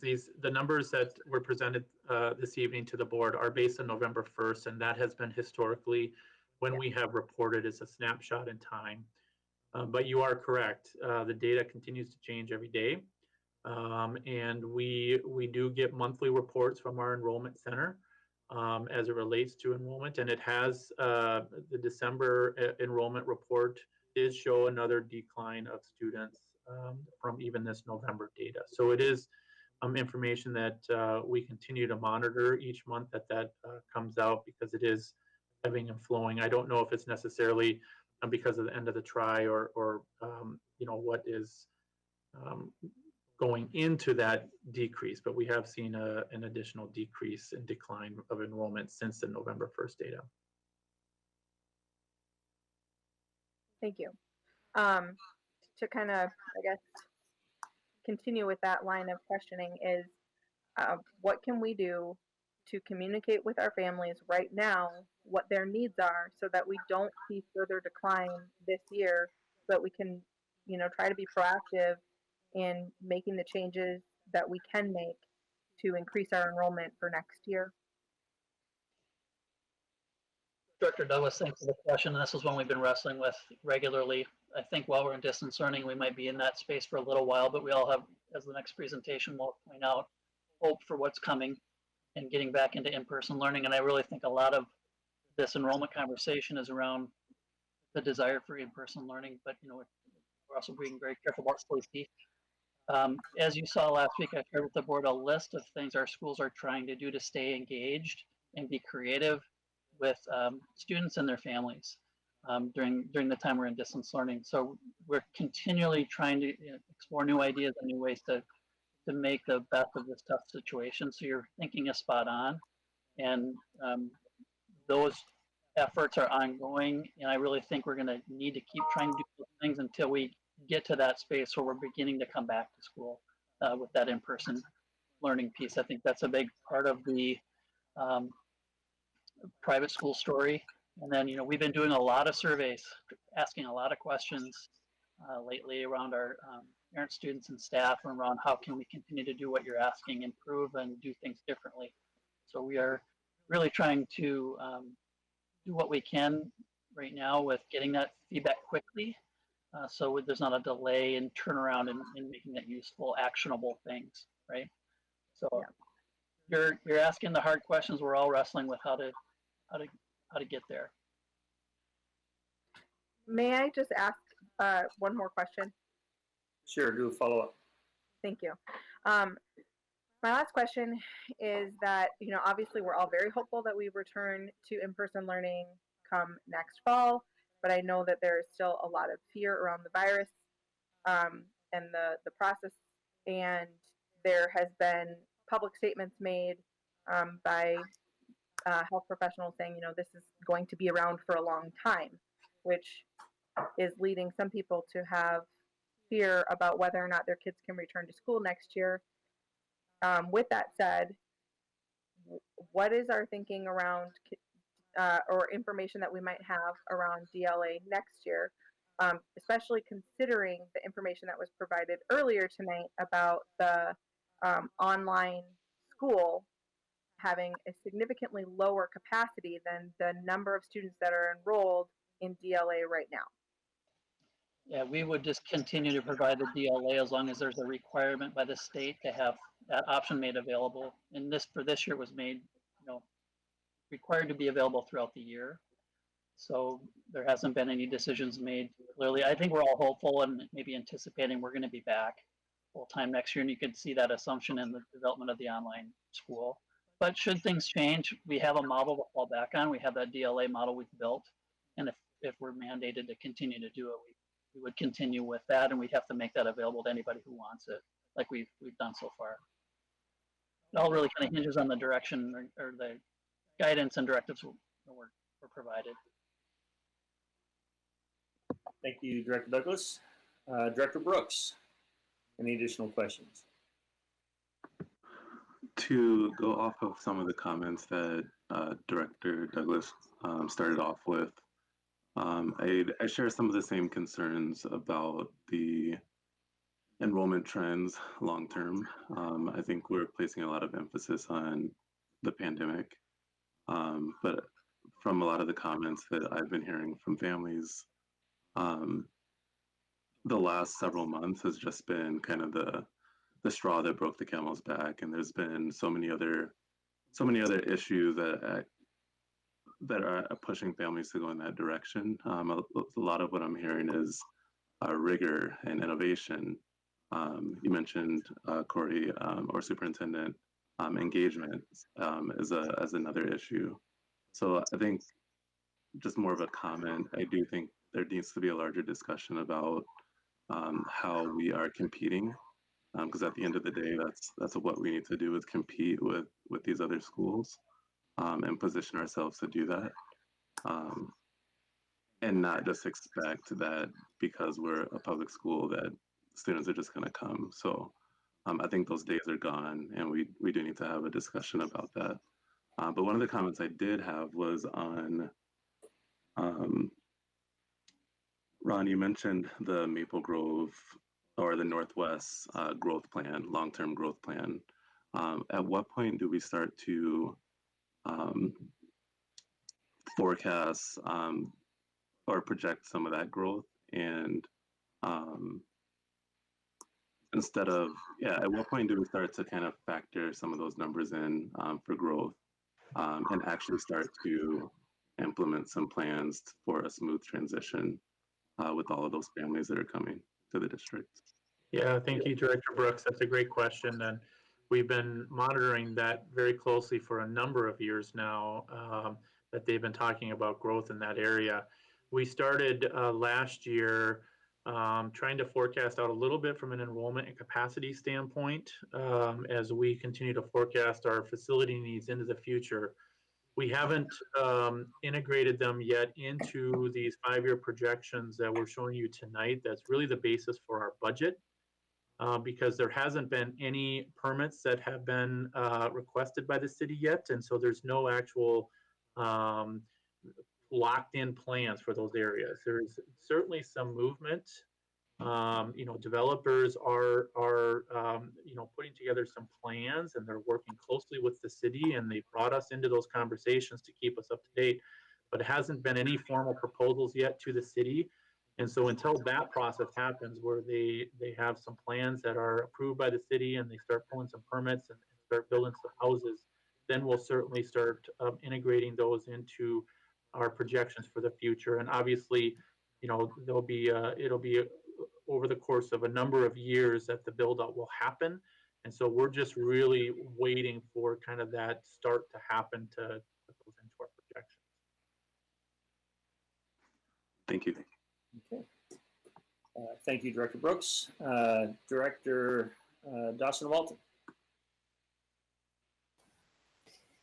Yeah, I really appreciate this discussion. I think it's really fruitful. And I also know that there's a lot on all districts right now, and families and students. And so we're balancing a lot. And I also believe that we have the opportunity, I think as a board, our vision, we've always said we want boldness, we want excellence.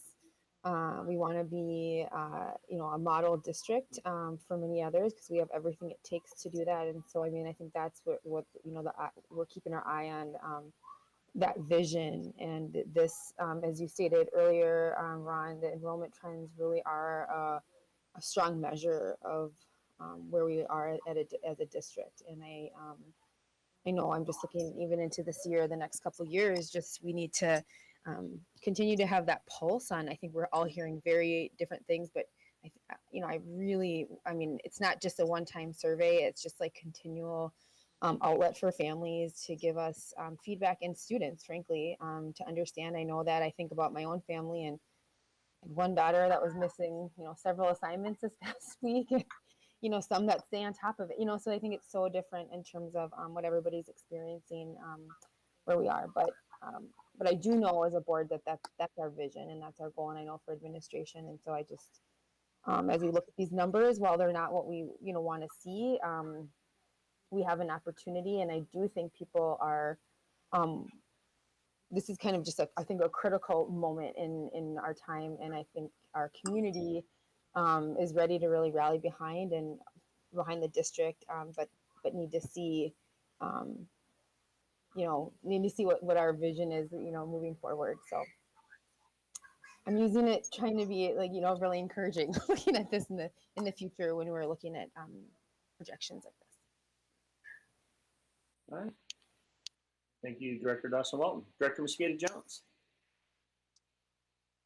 I don't have any more questions about the enrollment. I am interested and excited to find out what we can learn from our community on their desires and wishes for which directions we go for innovations and excellence. There's so many different avenues that we could take to be the amazing school district that we are and can increasingly be. So I'm really excited. I know we've heard a lot about language and culture, as Director Simons has said. I know we have some trust issues that we need to work on, as Director Brooks said.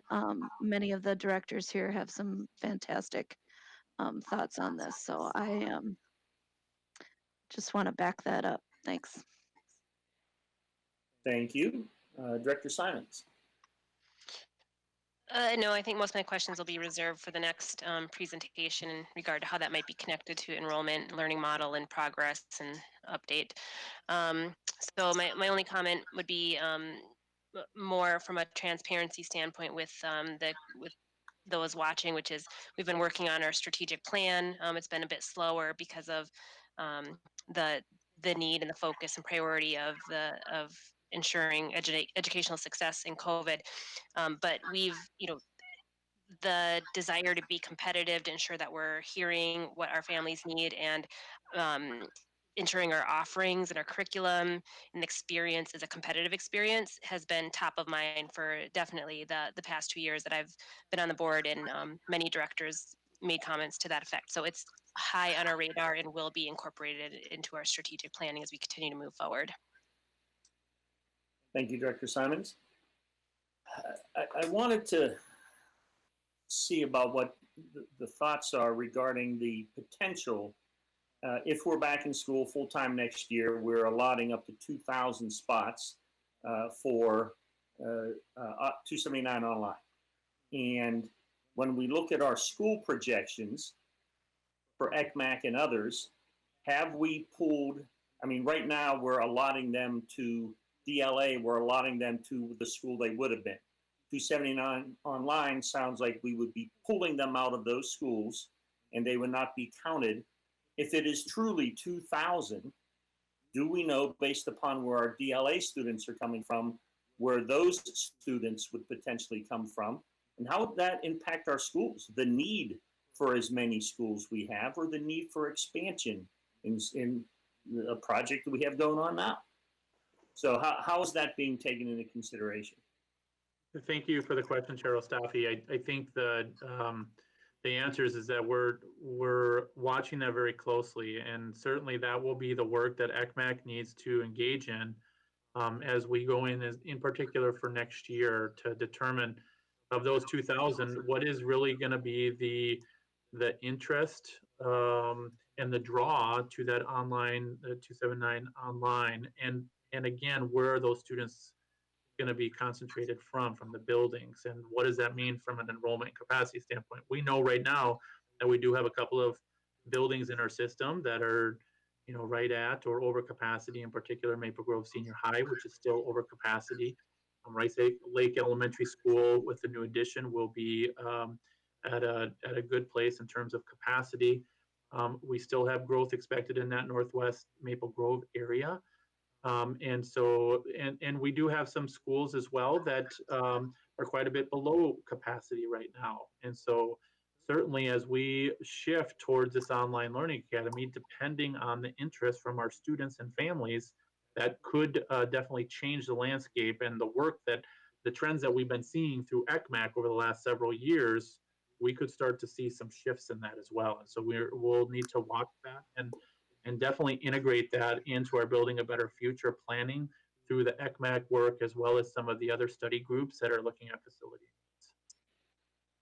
Thank you, Ron. And in a follow-up to that, do we know on average what percentage of students in the state, well, let's say in the metro area, because that's a little different than someone having to go 30 miles to school, what percentage are in online courses? And if other districts offer them, what percentage have they lost of their own students into that? I mean, what percentage is reasonable? Is the 10% a reasonable estimate from our 20,000 to 2,000? Or are we way over, or are we under? Yeah, then, Ron, I don't know if you're thinking of jumping in there, but I know Anthony's been researching this. We've been looking at online learning for a while, so I'm just curious if Anthony or Michael want to jump in and share any of the things we've been watching across the metro, because there are districts in the metro that have been offering online, true online, approved by MDE, programming for some time now. And I know we studied that, so I can't see Anthony right now, but Anthony, are you out there and can you jump in? Yeah, it's hard to get good solid numbers on what the impacts and what that looks like with districts. So, if you go to MDE's list on certified online providers, there's a large list. Reality is there are not a lot of full-time K-12 offerings online. A lot of the programs that you see out there, like Wayzata and Minnetonka and even Northern Star Online, are really designed more for supplemental learning. So a student is still attending their normal physical public school and taking one or two courses supplemental online. So it's, we're designing something a little different, which is more like Minnesota Virtual Academy, which is run out of Houston Public Schools in southern Minnesota. That is a full-time online experience for students, and how they market that and design that. As we're working on our 279 online program, our first phase of this for next year is marketed and is going to be designed as a full-time option like Minnesota Virtual Academy. And then we're going to phase in supplemental course offerings for our other comprehensive high schools in the system as well, because that requires a little different enrollment pattern. The number we're working with is kind of a best estimate based on what we're seeing from kind of pandemic experience, feedback we're hearing of families interested in experience, but reality is we don't truly know until we get the enrollment, which is going to be, we'll be watching those numbers very closely as we lead in through January and February to kind of really understand the enrollment patterns as we have a formal program. Okay, thank you, Anthony. Thank you, Corey. We went through 2 rounds. I think everyone had their question. We have, I have just 2 requests, if you don't mind. sure. I was wondering, Superintendent McIntyre, if you could include or designate someone to share this information with us, but if we could regularly have the updated enrollment information as you receive it so that we're aware of what that is, and then also the specific data about where the DLA students' home schools are, so that we're better understanding that information. And then the last thing that I was wanting to know is if we have done or have planned to do a survey specifically for our DLA families and their interest in continuing to remain in online programming when the DLA ends. I know personally, one of the areas that I've heard the most positive feedback throughout this school year has been with DLA. I hear a lot of people are having a really good experience, and especially their middle and high school students are satisfied with that type of learning environment. And I am a little bit concerned that 2,000 won't be enough spots. So if we could just work on that, that would be great. Thank you. And Director Douglas, thanks for your questions. Last spring we were doing that. I think every couple of weeks sending you enrollment updates, and as we were getting into the start of the school year, that DLA enrollment data. So we've gotten away from that a little bit as things stabilized, but we can pick that back up and continue to monitor that. So I can usually include those in my weekly updates. I know I was going to ask one more thing. We have another stakeholder survey that's coming soon. We just recently did staff and students, and we have the parent survey. So I don't know if Michael, I was kind of waiting for the right time, and maybe this is the time to just talk briefly about that. It might tie into some of these questions. So is there anything you can add to this question? Yeah, I would just offer that we plan on having it early January. There are some open-ended questions that's really going to seek to understand the lived experience of our families. So once we're able to kind of identify themes, that's really going to help set our trajectory, not only for our future pulse surveys, but then also as we begin to construct programming over the summer and obviously later in the year as well. So really looking forward to the information that we'll glean from that experience. Thank you, Michael. Thank you, Michael. Thank you, Corey. With that, we can move on to our next agenda item, which is number 11, presentation on the Osseo Area Schools Learning Model Update.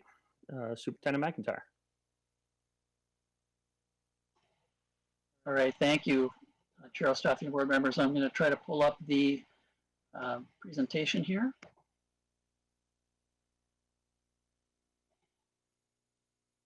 All right, can someone just give me a verbal confirmation that is up? It's up. Thank you so much. All right. So I continue to appreciate your support, board members, through the course of the year so far. I want to give you another update on learning model work as we're at this point in the year, right before the winter break. And never want to miss the opportunity to thank you for your actions. We covered it earlier in recognizing Cheryl Staffy and how challenging this has been for the board and for everyone. And I'll touch on that as we go through the presentation. But we've made so far 6 different learning model decisions this year, and we've went from distance learning to K-12 hybrid to having elementary and secondary schools in hybrid back to distance learning, and that has really been the goal is to ensuring the safety of our students and staff, and as this pandemic has evolved. So on a personal note, I guess I want to start with sharing, and I've said this many times, but sharing my disappointment that we're in distance learning right now. I know children love to be in school with their peers. I know our staff prefer in-person interactions when it's safe to support strong teacher-student relationships. I know, many children learn better when they're in a physical classroom with their teacher. And at the same time, it continues to be clear to me we need to ensure it's safe to be having children in school for in-person learning, and be confident we'll have enough staff on site to serve them and do a really good job at it. And my goal every day is that students and staff will be safe and healthy in those learning environments. And I regret that, you know, the coronavirus has had such a significant impact on our ability to achieve that goal. I'm also highly optimistic that we're going to be beginning to see those changes turn, and we just maybe have a little more time we got to continue to work through. So tonight I'll bring you an update with the latest information we have. This is not a recommendation for any changes of the learning model tonight. Honestly, I don't see us making a district-wide change between now and maybe the first week of January, but we're going to learn a lot in the next 2 to 3 weeks while we're on break. And we'll need to see, you know, how conditions change. Do they continue to improve enough to get us to closer to those decisions we can make past the Christmas and New Year's holidays.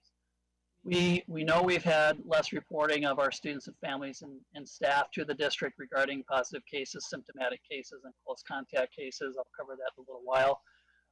We are optimistic about the case rate data leveling off, although please know those rates are still extremely high and still very concerning. At least that curve is starting to happen, and we are gradually, you know, I'm hoping gradually starting to turn the corner in the next few weeks as we hear more and more talk about the impact of the vaccine in our future and other mitigation strategies that we'll be focusing on to get staff and students back to school safely. So in preparation of potential learning model changes, we'll continue to do what we've done in the sense that I've put additional board meetings on the calendar in January, so we have those opportunities available to us. So I've added a special meeting on the 8th and 15th, like we did in November and December, and we have that opportunity to make those decisions should the conditions support a recommendation for change. Those 2 meetings can be canceled if we're not yet ready to do that, or if it's not possible. We'll have an additional touch point on the 12th at our work session, and then again on the 26th at our regular meeting. So there's 4 opportunities there next month to really be watching this situation closely and act accordingly. I continue to schedule the required consultation meetings in January, working on getting those on the calendar today for the month of January with our MDE and MDH Hennepin County Regional Support Team members as we just continue to work through the next few weeks. And then also continuing to watch for any changes in state guidance or criteria from our state agencies at this point. Lastly, before I get into the slides here, we are hopeful for some new guidance and been providing feedback to the state level through our AMSD superintendents group and other channels. So we are really hoping to really continue to refine these approaches based on our experience. Everyone's getting more and more experience with the different learning models, and we've done things we would have never dreamed we would have had to do a year ago as far as how we are educating our students. So next, I'll present the updated information we currently have and entertain any questions here at the end. So for key indicators we set at the beginning of the year, we continue to keep those up to date as far as readiness levels for any learning model changes. And primarily tonight, the updated information is around those county, city, state, and local case rate data that we have, but please know we continue to monitor closely impacts around staffing, instructional preparedness, our digital efforts, building readiness, our service readiness areas of nutrition and transportation, childcare, all those 10 indicators that we set out at the beginning of the year. Currently, we're in that full distance learning with DLA level 1 space in our district safe learning plan levels. And we continue to look at this through a lens of not only our key indicators, but our learning model kind of considerations. When we look at those 10 indicators and maybe in clusters, we see the community impact that we're all really watching closely with county case rate, city case rates, but also our in-school safety, especially when we're in person.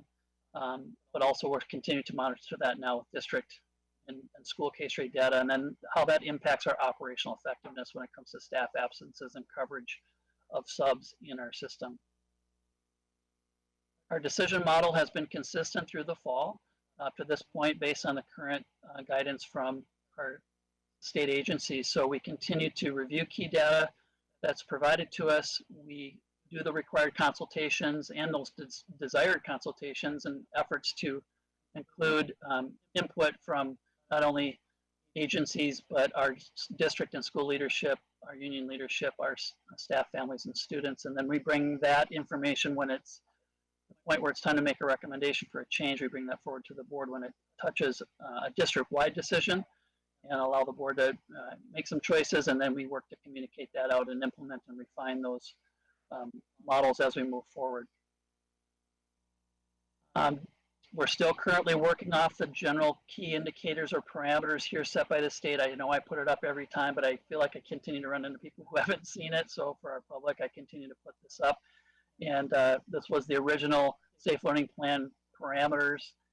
We have been, talking with the state around any adjustments to this, but currently this is still in place, where that threshold of 50 and above was for distance learning for all students. Some updated data for you here, and it's ever changing. And here's we saw such a sharp spike over a number of weeks there for a while in the county-wide case rate data. And now you can see we're seeing some leveling off and some short, small declines, even though not losing track of the fact that these are still very serious numbers. We've had the state tell us, anything that got into that 50 and above range was really unmitigated community spread, and we've seen some really big numbers, and it's nice to see some of this coming back in the other direction.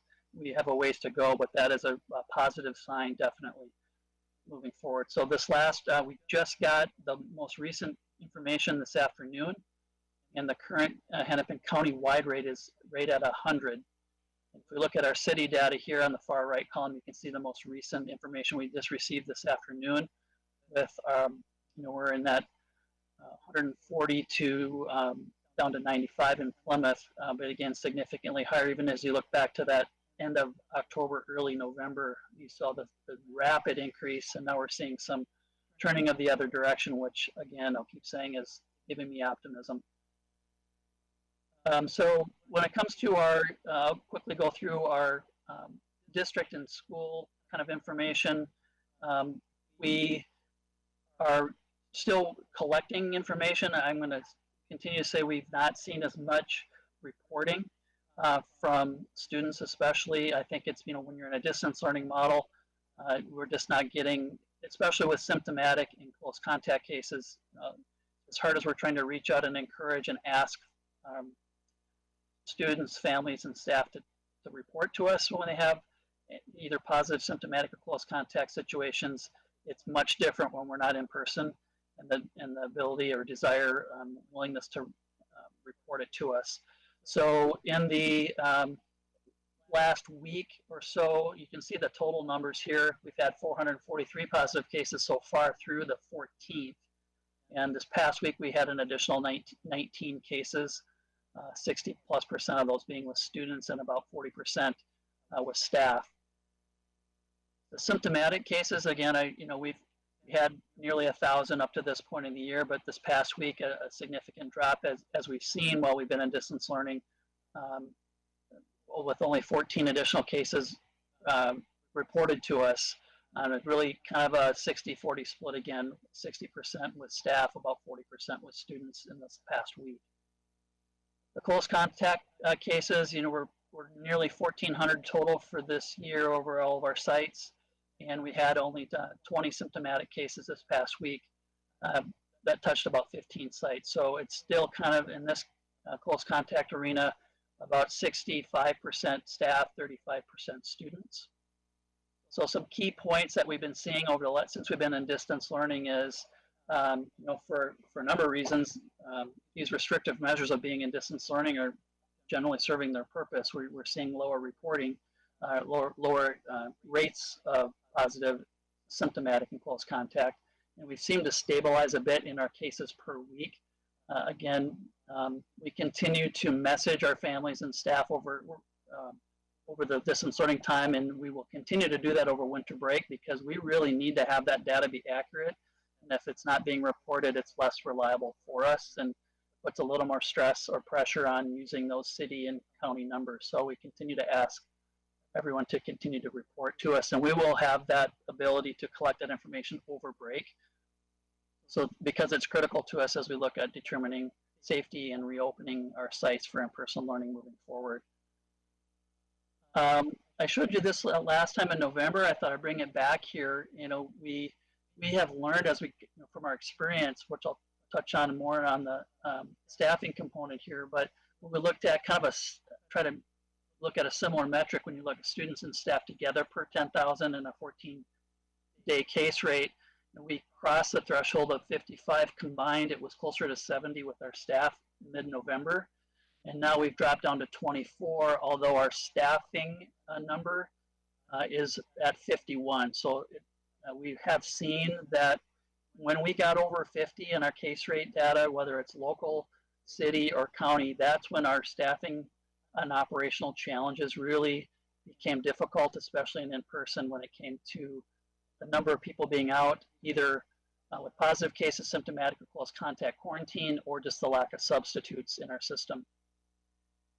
So some additional staffing impacts that we've continued to kind of identify is, with our current learning model, we don't need subs as much. We need very few subs versus when we're in person. And if, when we're in person, we need physical subs for supervision and student support. And it's just not the same as it is when we're in distance learning.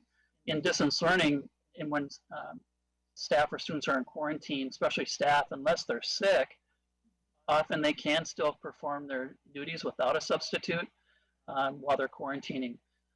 That's not the case when we're in person, when we have to find substitutes, physical substitutes for staff. So employees who've had to quarantine, up to about 2 weeks ago, who could return, that's part of the story. And then there's, continue to be new employees in quarantine due to exposures, and we're continuing to want to make sure we're trying to get the best information and data on that as we can. When it comes to looking forward to being back in person, those the things change. Those possible close contacts and quarantine situations increase exponentially than once we're in person versus while we're in a distance learning model. So again, it's that need to have people physically covered for their absence, and that would potentially put us in another shortage situation again. Oops, sorry, look at my fingers there.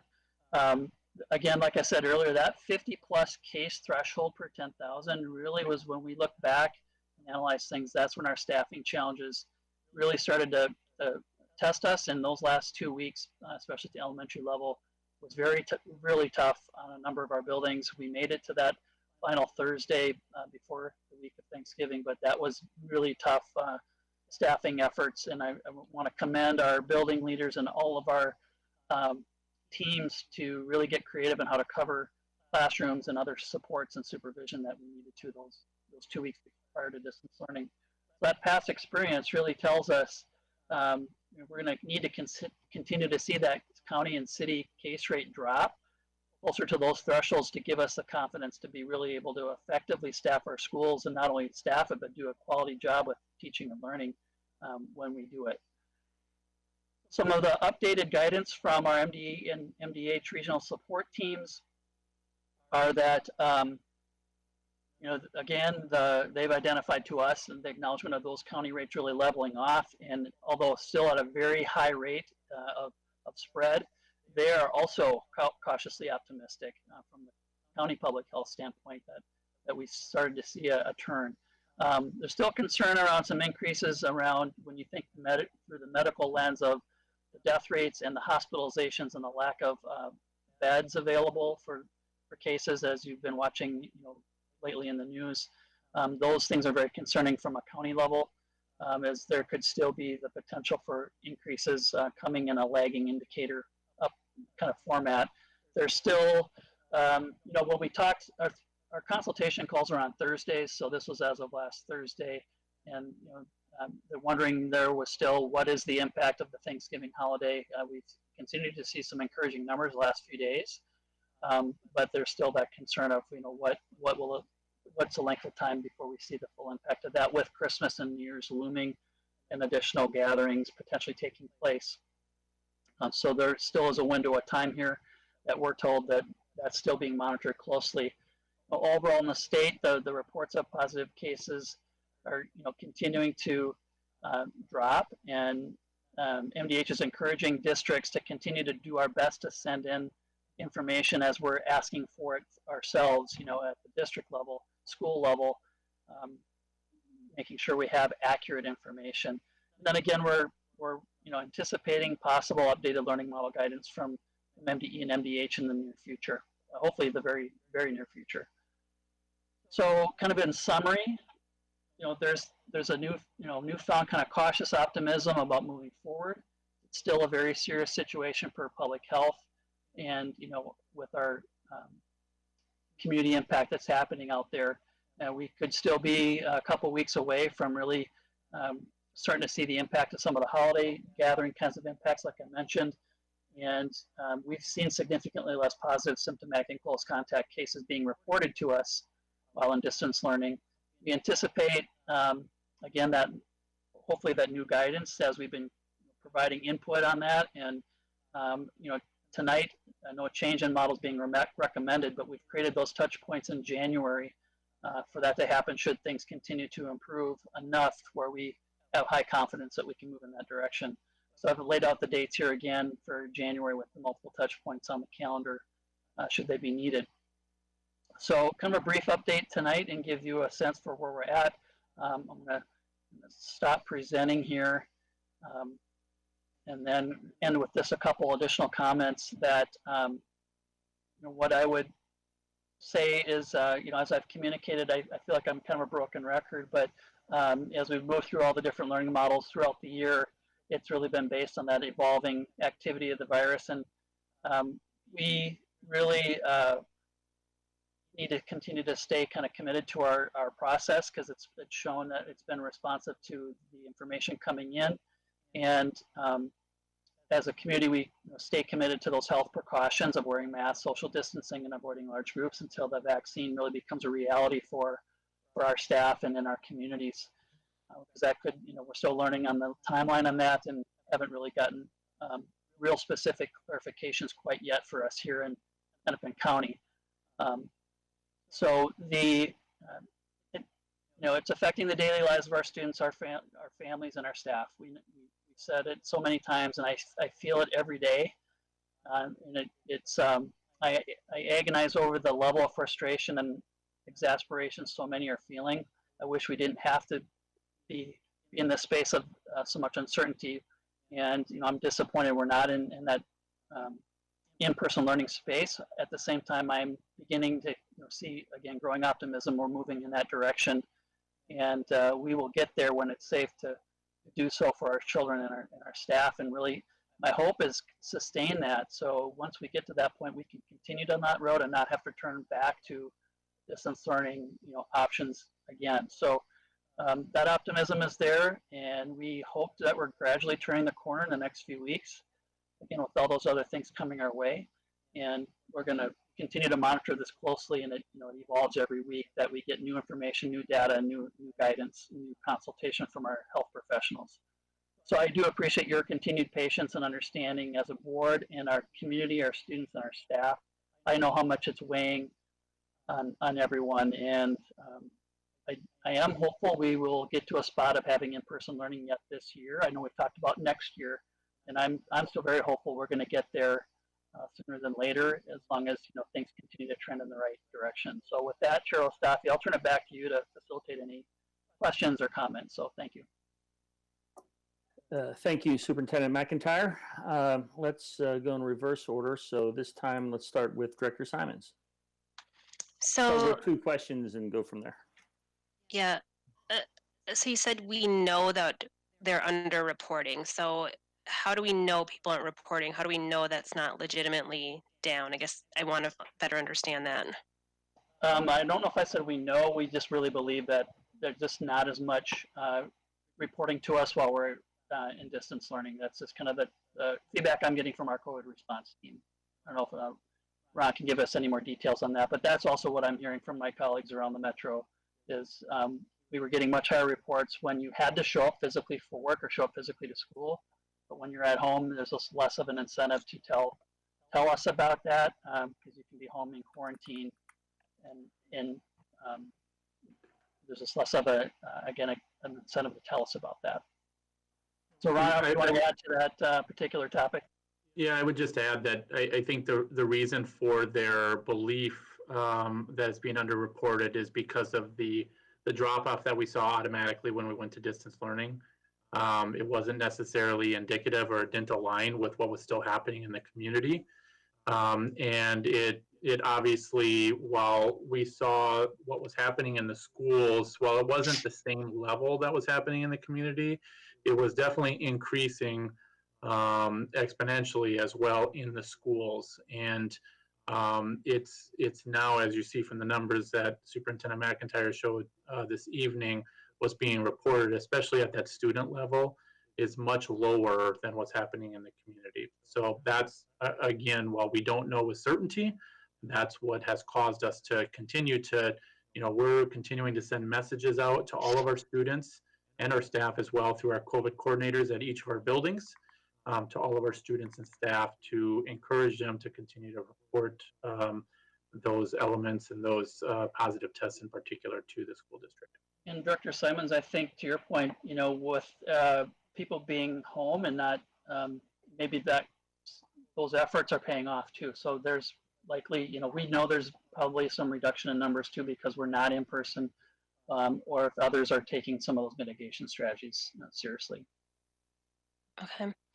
So with the numbers we do have, if I think about our decision model, we have our ability to convert the operational lens, the internal data that we'd have about case rates, and then the community numbers. So I think what I'm hearing is from an operational lens, we would be concerned that returning to school in the near future would very quickly have operational issues because of the correlation of community spread prior and the degree of teacher absences we saw.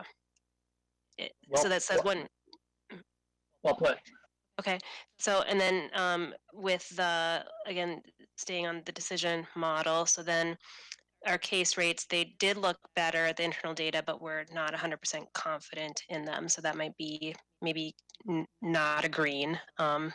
If I was thinking in a red, yellow, green type of model. And then the community numbers are quite large. So I guess what I'm trying to really understand is we have a local decision model, but it feels like the community portion of that is the most determining factor, and that we are, not only because it's correlated to the other two, but it seems like the state is indicating that that probably has more weight than really the other two is what I'm sensing. You captured that very well. I would just say that the county and city numbers clearly are telling us it's a high safety risk still with those really high numbers. And then also, I think, we are still getting maybe a little stronger reporting when someone's positive, but less reliable potentially with either the symptomatic or close contact kinds of data that we're trying to collect. So that would be the only comment I'd add to what you covered. Okay, thank you. Those are my first two.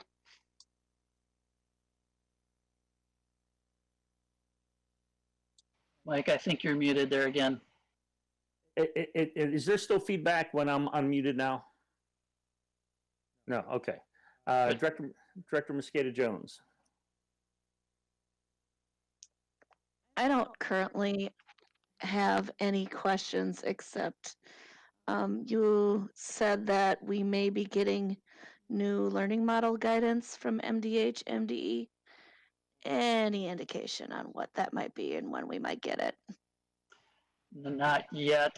We have been really pressing. We asked for something ahead of Christmas break or winter break. So that's this week. As far as, is there any adjustments that need to be made to any of the parameters now that we have experienced the fall, through the first third of the year? It could come early January, it could come not at all. We really haven't heard anything definitive, but we have tried hard as a superintendent group, and I think our other organized groups have really tried to give that feedback and input in hopes of working in partnership to kind of improve on the model. Okay, I lied. I do have one more thing. So can I assume that because we're not rushing to have to make a decision right at this moment, although we would all love to be able to make the decision to go in person right now, that we have an opportunity to work a little more on making sure that we're continuously improving our instruction and capturing students who are struggling. Yes, that is exactly what we're trying to do at this point. And there's things we've learned that we're doing well and getting better at, and then we continue to take feedback on how we can continue to improve as well, right? In this distance learning model. So that's a regular conversation for our leadership and with our building leaders as we hear more in an ongoing fashion from our parents and students and staff on everything a lot of things we've covered tonight, honestly, in our conversations. All right, thank you. Director Dawson Walton. It's more of, I guess, a comment. Some of my colleagues have already asked, but I think until it seems like this community spread is under control. I mean, we look at the numbers now, and I'm, they are declining. Yet we're still at, I think when Superintendent McIntyre, we talked earlier, it was kind of like before when we'd see a number over 50, it was like, oh my gosh, and now it's way over 50. And what does that mean? And then, my question is kind of to you, Superintendent McIntyre, but really I think to the state too, is kind of like, do the thresholds, still hold that were designed last summer and this fall right now? And at what point? And we've all asked it in a different way, but I do want to know, what point does that change? And then we're still in the back at that place where there's there's the virus numbers, but then are we ready? And then I think our students, how are they doing? You sent us a list of ways that we're mitigating as a district some of our what's happening with our families and students, and how to kind of enrich as much as possible this experience. But I think we're just going to even have to go a little deeper, especially, who knows what's to come. I mean, that's probably the most frustrating part of all of this. So I'm hopeful for clearer guidelines. I'm thankful that you're part of that smaller committee to really look at work on that. And I also know that we have to ensure safety of our staff as well, and ensure that we're equipping them with the appropriate supplies and PPE that's necessarily so everyone's safe, because I think that's the number one goal is safety for all of our students and our staff. Just a quick comment on your comment, and thank you. The short answer is yes, we're continuing to use those parameters until we get new ones. We're asking some of those same questions, and then again, we saw an impact operationally when we crossed that threshold of 50, as it was rapidly increasing. But remember, by the time we got to a decision, it was in the 70s and 80s, and we were really struggling from an absence of staff and substitutes and all those things. So it was really hurting us from an operational standpoint. So that's a learning we had from just the last 4 to 8 weeks, I guess. But we continue to push those questions forward on our public health experts too, and help us sort that out. And do those thresholds need to be adjusted? But until they do, we're continuing to use those as our guiding parameters. Thank you, Director Dawson Walton. Director Brooks, any questions? No questions, Superintendent McIntyre. I think because you've gone through these updates so many times now, you've captured, I think, a lot of what has been on my mind. So I think one thing I do want to say is I do appreciate you acknowledging the frustration that so many of our families are feeling right now. I think still feeling a bit in limbo and knowing that a decision is coming at some point, but not necessarily knowing when. And I think I am interested to see this new model from MDE looking at our existing decision model, what I'm hearing is that some of the components are actually have heavier weight than others, particularly when we're looking at staff. So my biggest concern is that when we do make a decision that we are creating a stable environment and transition for our kids, and looking deeper than just the decline of the COVID numbers in the county. So yeah, that's all I have. Yeah, thank you very much, Director Brooks, for your comments. And I'll say it again, we're asking for clarity. Whether we get a new model or not is left to be seen, but we are pushing on it and we need it soon. Not only just give us one, but don't give us to us in February or March. We need it soon, right? So that's been the nature of the conversation recently. But I appreciate your comments. Thank you, Director Brooks. Director Douglas, any questions? Yes, thank you. Superintendent McIntyre, could you please share a little bit more detail about what you mean by pushing for a new learning model or a change in learning model from MDE, MDH? Yeah, so the kind of that question is, especially from a public health perspective, is 50 that threshold? Is 75 the new 50? Is 100 the new 50? Or does it not change at all? And really asking some of those questions, not only for all students, but then when we also think about some small groups of students that need really intensive support, should we be thinking of, we've been asked to prioritize that, and it well from 287. We need more guidance on that too, and I know Superintendent Lewandowski has also been pushing hard for clarity on that too. So we're just sort of asking those questions now that we've lived this a while. Do we need to readjust some of those thresholds, or are they still the same? And those are the nature of the questions we've been asking. So at the risk of kind of repeating myself too, we've learned some. When we started to really feel impacted by it and what the data was at that point in time, we always get better from that experience. But really, we're just asking now, what are those key thresholds, and then what can we use at a local level to augment some general parameters that help us decide at a local level, in addition to, is there a more global threshold again? So I've kind of put it this way, is what's the new 50? Is 50 still 50? Or has that changed as we've learned to work through the pandemic? I don't know if that helps, but that's kind of the nature of things. Oh, sorry, I just pushed something. Anyways, yes, it does help a little bit.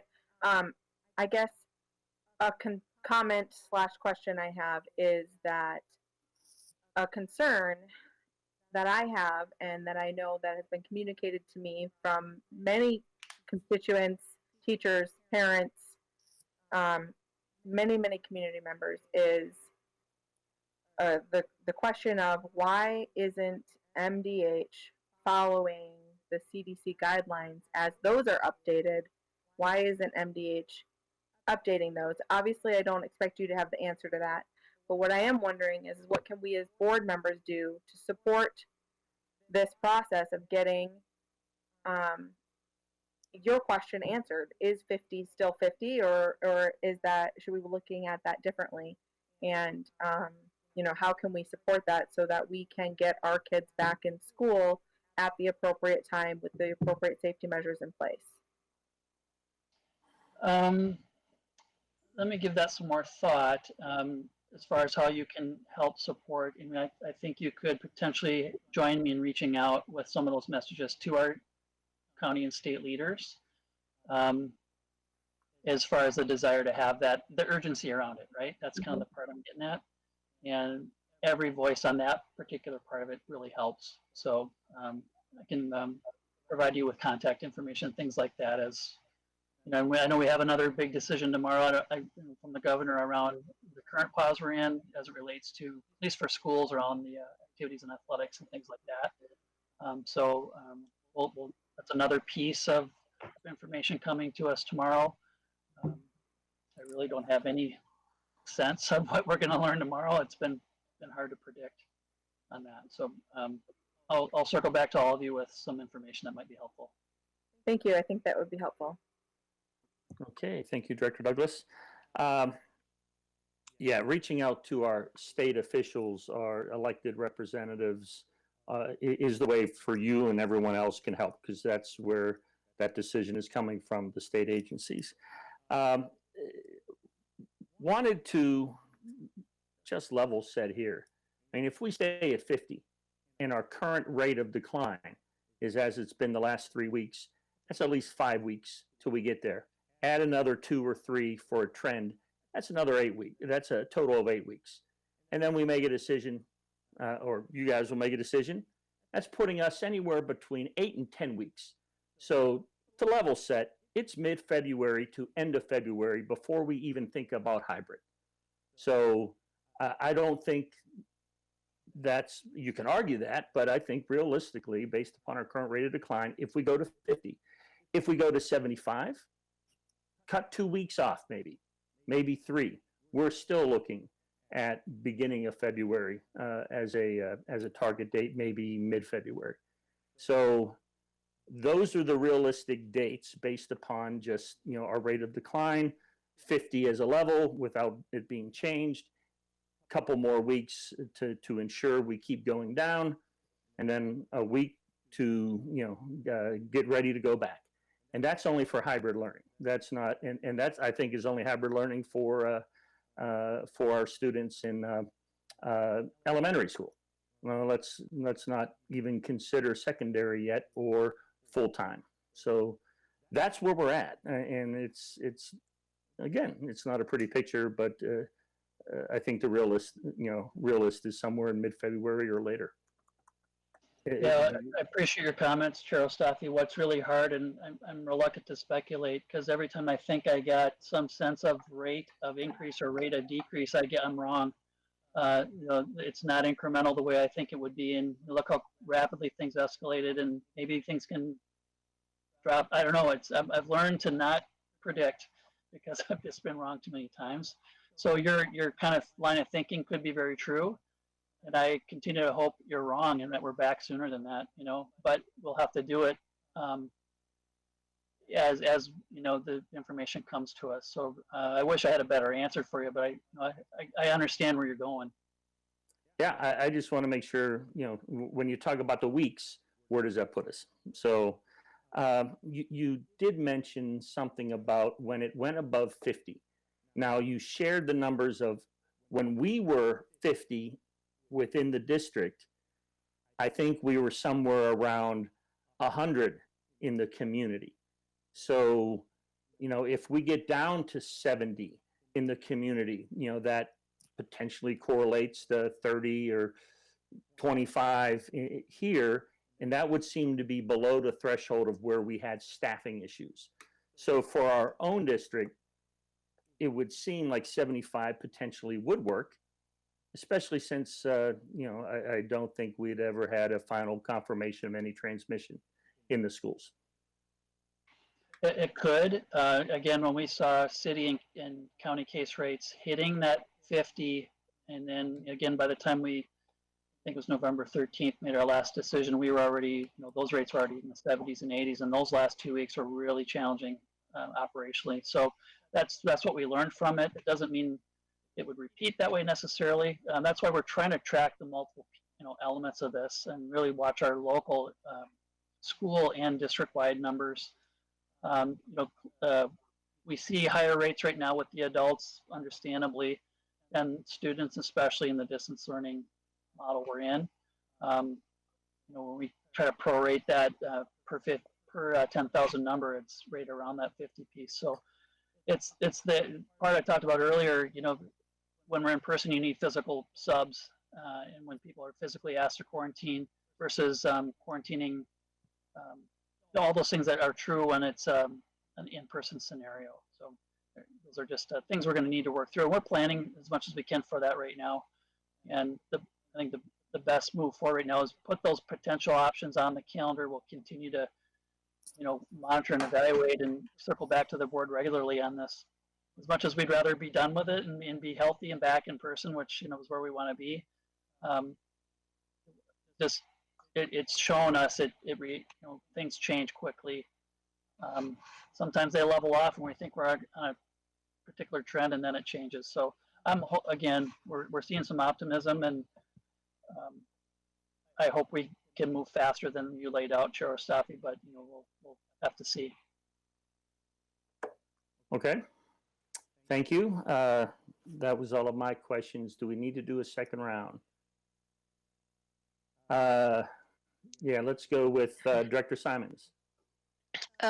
Yeah, so we didn't talk about this tonight, but we did receive the student and staff pulse survey. So as I think about the conversations that we need to be having and the sense of urgency about them, two things come to mind. So I think we need to be, I think we're going to need to have some discussion and potentially a work session in the very near future about what we're learning from that survey. And many other surveys have been mentioned. And with the feedback tonight and the emails that we're getting with families expressing concern about the success of the students in these models, I think that's something that we need to be understanding so that we can have clarity as to the facts around that. So we've done such great work to set some really great assessments and parameters about our decision models and understanding if we're ready to be returning to school. I think we need to take that same type of thinking, that same type of work, and have some really strong assessment criteria as to, are these models successful? How do we know if they're successful? I think we need to take some of that survey data about the degree of interaction, engagement, number of live meetings, frequency, videos. I'm just kind of looking at question 3 on that. And again, we didn't get into that tonight, but I think that's really important at this stage in the game to be discussing and understanding. So that's a request that I have, that we have some very strong sense of urgency to bringing that forward to a work session. I think with that, we needed to have that baseline information in order to continue to mature our decision model. I think one thing that feels now like a miss is the impact of students in a non-in-person model in the alternative. So we've got the 3 that we looked at, and I think that's really effective for our decision model, but we're missing the student piece now, because we should have a very strong eye toward whether our students are being successful in these alternative models. And that should be something that we're communicating and thinking about, because to the discussion about is 50 the new number, is 75 the new number, is 100 the new number, how our students are performing, I think, needs to be that lens. If they're really struggling, that might put us in a different place to say what's the right trade-offs to be made for the benefit of our students. So I think that's just something we need to begin to think about. How do we add that in now that we're getting the data, now that we're getting that information? And as well as in this survey, I didn't see any information regarding parent input and what parents are saying about their students' experience. That'd be something that either, I think we've asked that and we just need to see it, or we need to include that. So those are more comments than questions. And the last one would be, since this, to Chair Ostafi's remarks and everybody's comments, for the duration of the situation that we're in with the pandemic, I think we also need to bring forward the conversation about what are our alternatives for in-person and the feasibility of them, because I feel like I need to reflect the voices of many of the emails that we've received of frustration that families are asking us, why aren't we doing something like this other district? Or reflecting the significant concern that families have that our public school kids are at a disadvantage to the private schools that are still in person and still learning, and that gap is only going to potentially, when we think about disparities on a larger scale, going to grow larger. So could we do something? I think actually this was brought up in the last meeting, K through 3. Could we do something differently? So how do we begin to think about options when we do think that we could at least come back in some fashion? Is there something different that we need to do than what we have done thus far? So that's my feedback. It's not questions, but I appreciate you taking my feedback on that.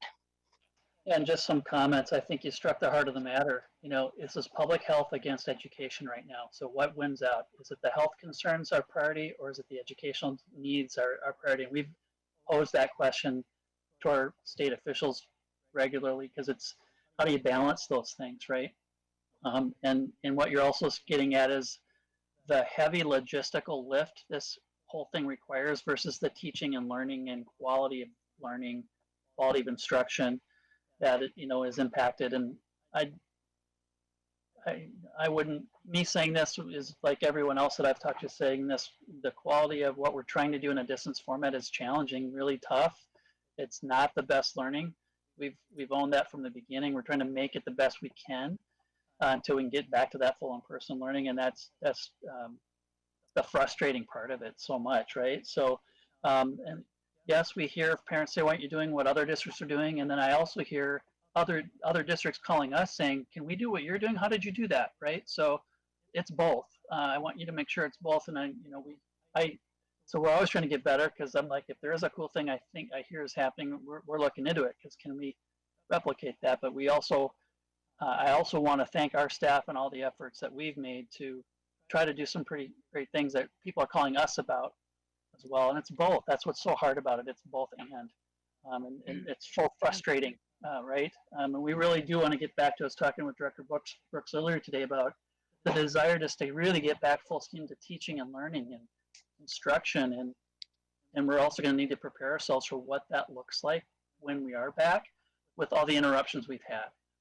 So I'm hopeful we're getting near the tail end of that cycle of interruption. We can really get back on a regular, consistent basis to digging into what, how do we prepare our staff for the kinds of learning needs that we're going to see as a result of this. And that's the longer term conversation we're trying to have while we're just in the short term, wrestling with those short term issues, right? So maybe I'm just echoing everything you're saying, Dr. Simon, but I that's the frustrating part. I think for all of us, for parents, for students, for our staff, for you as a board, for me as superintendent. So maybe I'm hanging on to that hope we're coming out of this soon. Yeah, and no, thank you for that clarification, because I didn't certainly mean to underplay like the great work that's being done and the progress we're making and how this district is thought leader. So definitely it is both for sure. Could I jump in and just add this notion? I love the conversation around performance, right? And scholarly performance and how our young people are doing. The other aspect of that is we know that that's one element, that's one data set. But the other side of this, in which I've heard this board talk about and ask questions around, is this notion of mental health and how are our scholars persisting, right? So one of the pieces that I think will help answer these questions is, as we look at the board calendar and work sessions, I know that Superintendent McIntyre is looking at providing some opportunities to engage the mental health aspect and what supports are out there. So we know that our Try1 data is going to tell a story, but then we know there's a far more profound story out there as it relates to how our scholars are persisting from a mental health standpoint. As we think about this notion of Maslow before we bloom, right? How are we feeling as individuals and actualizing as ourselves? And then how does that show up academically? So not to forecast, and we don't know what the totality of trimester 1 data looks like. We can certainly inform, take some informed guesses based on kind of what we're seeing and hearing. And we know that's one element. And we know if we build up the foundation of their identity and how they're feeling during this time, we also can imagine that we should see significant growth as well. Thank you, Michael. Thank you. Thank you, Director Simons. Who was next in reverse order? Director Mosqueda Jones.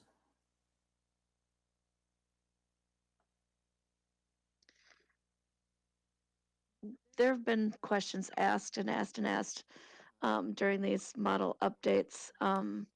So I just don't have any more questions. I want to thank Assistant Superintendent Lehan for bringing us back to the mental health issue. And what we know is that if we can have the mental health issues addressed, the academics can catch up anytime. So I'm not saying I'm against academic excellence. Obviously, as a teacher, it's a high priority, and that priority cannot be achieved without physical, mental health, safety, and all the other things that are going on with COVID.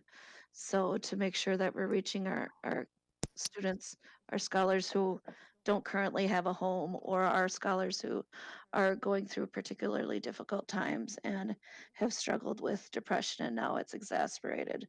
So I just wanted to say I appreciated that, bringing us back to the heart of that matter. And hopefully you see the commitment and or effort maybe on just the relationship and connectedness we're trying to continue to build on throughout all this, right?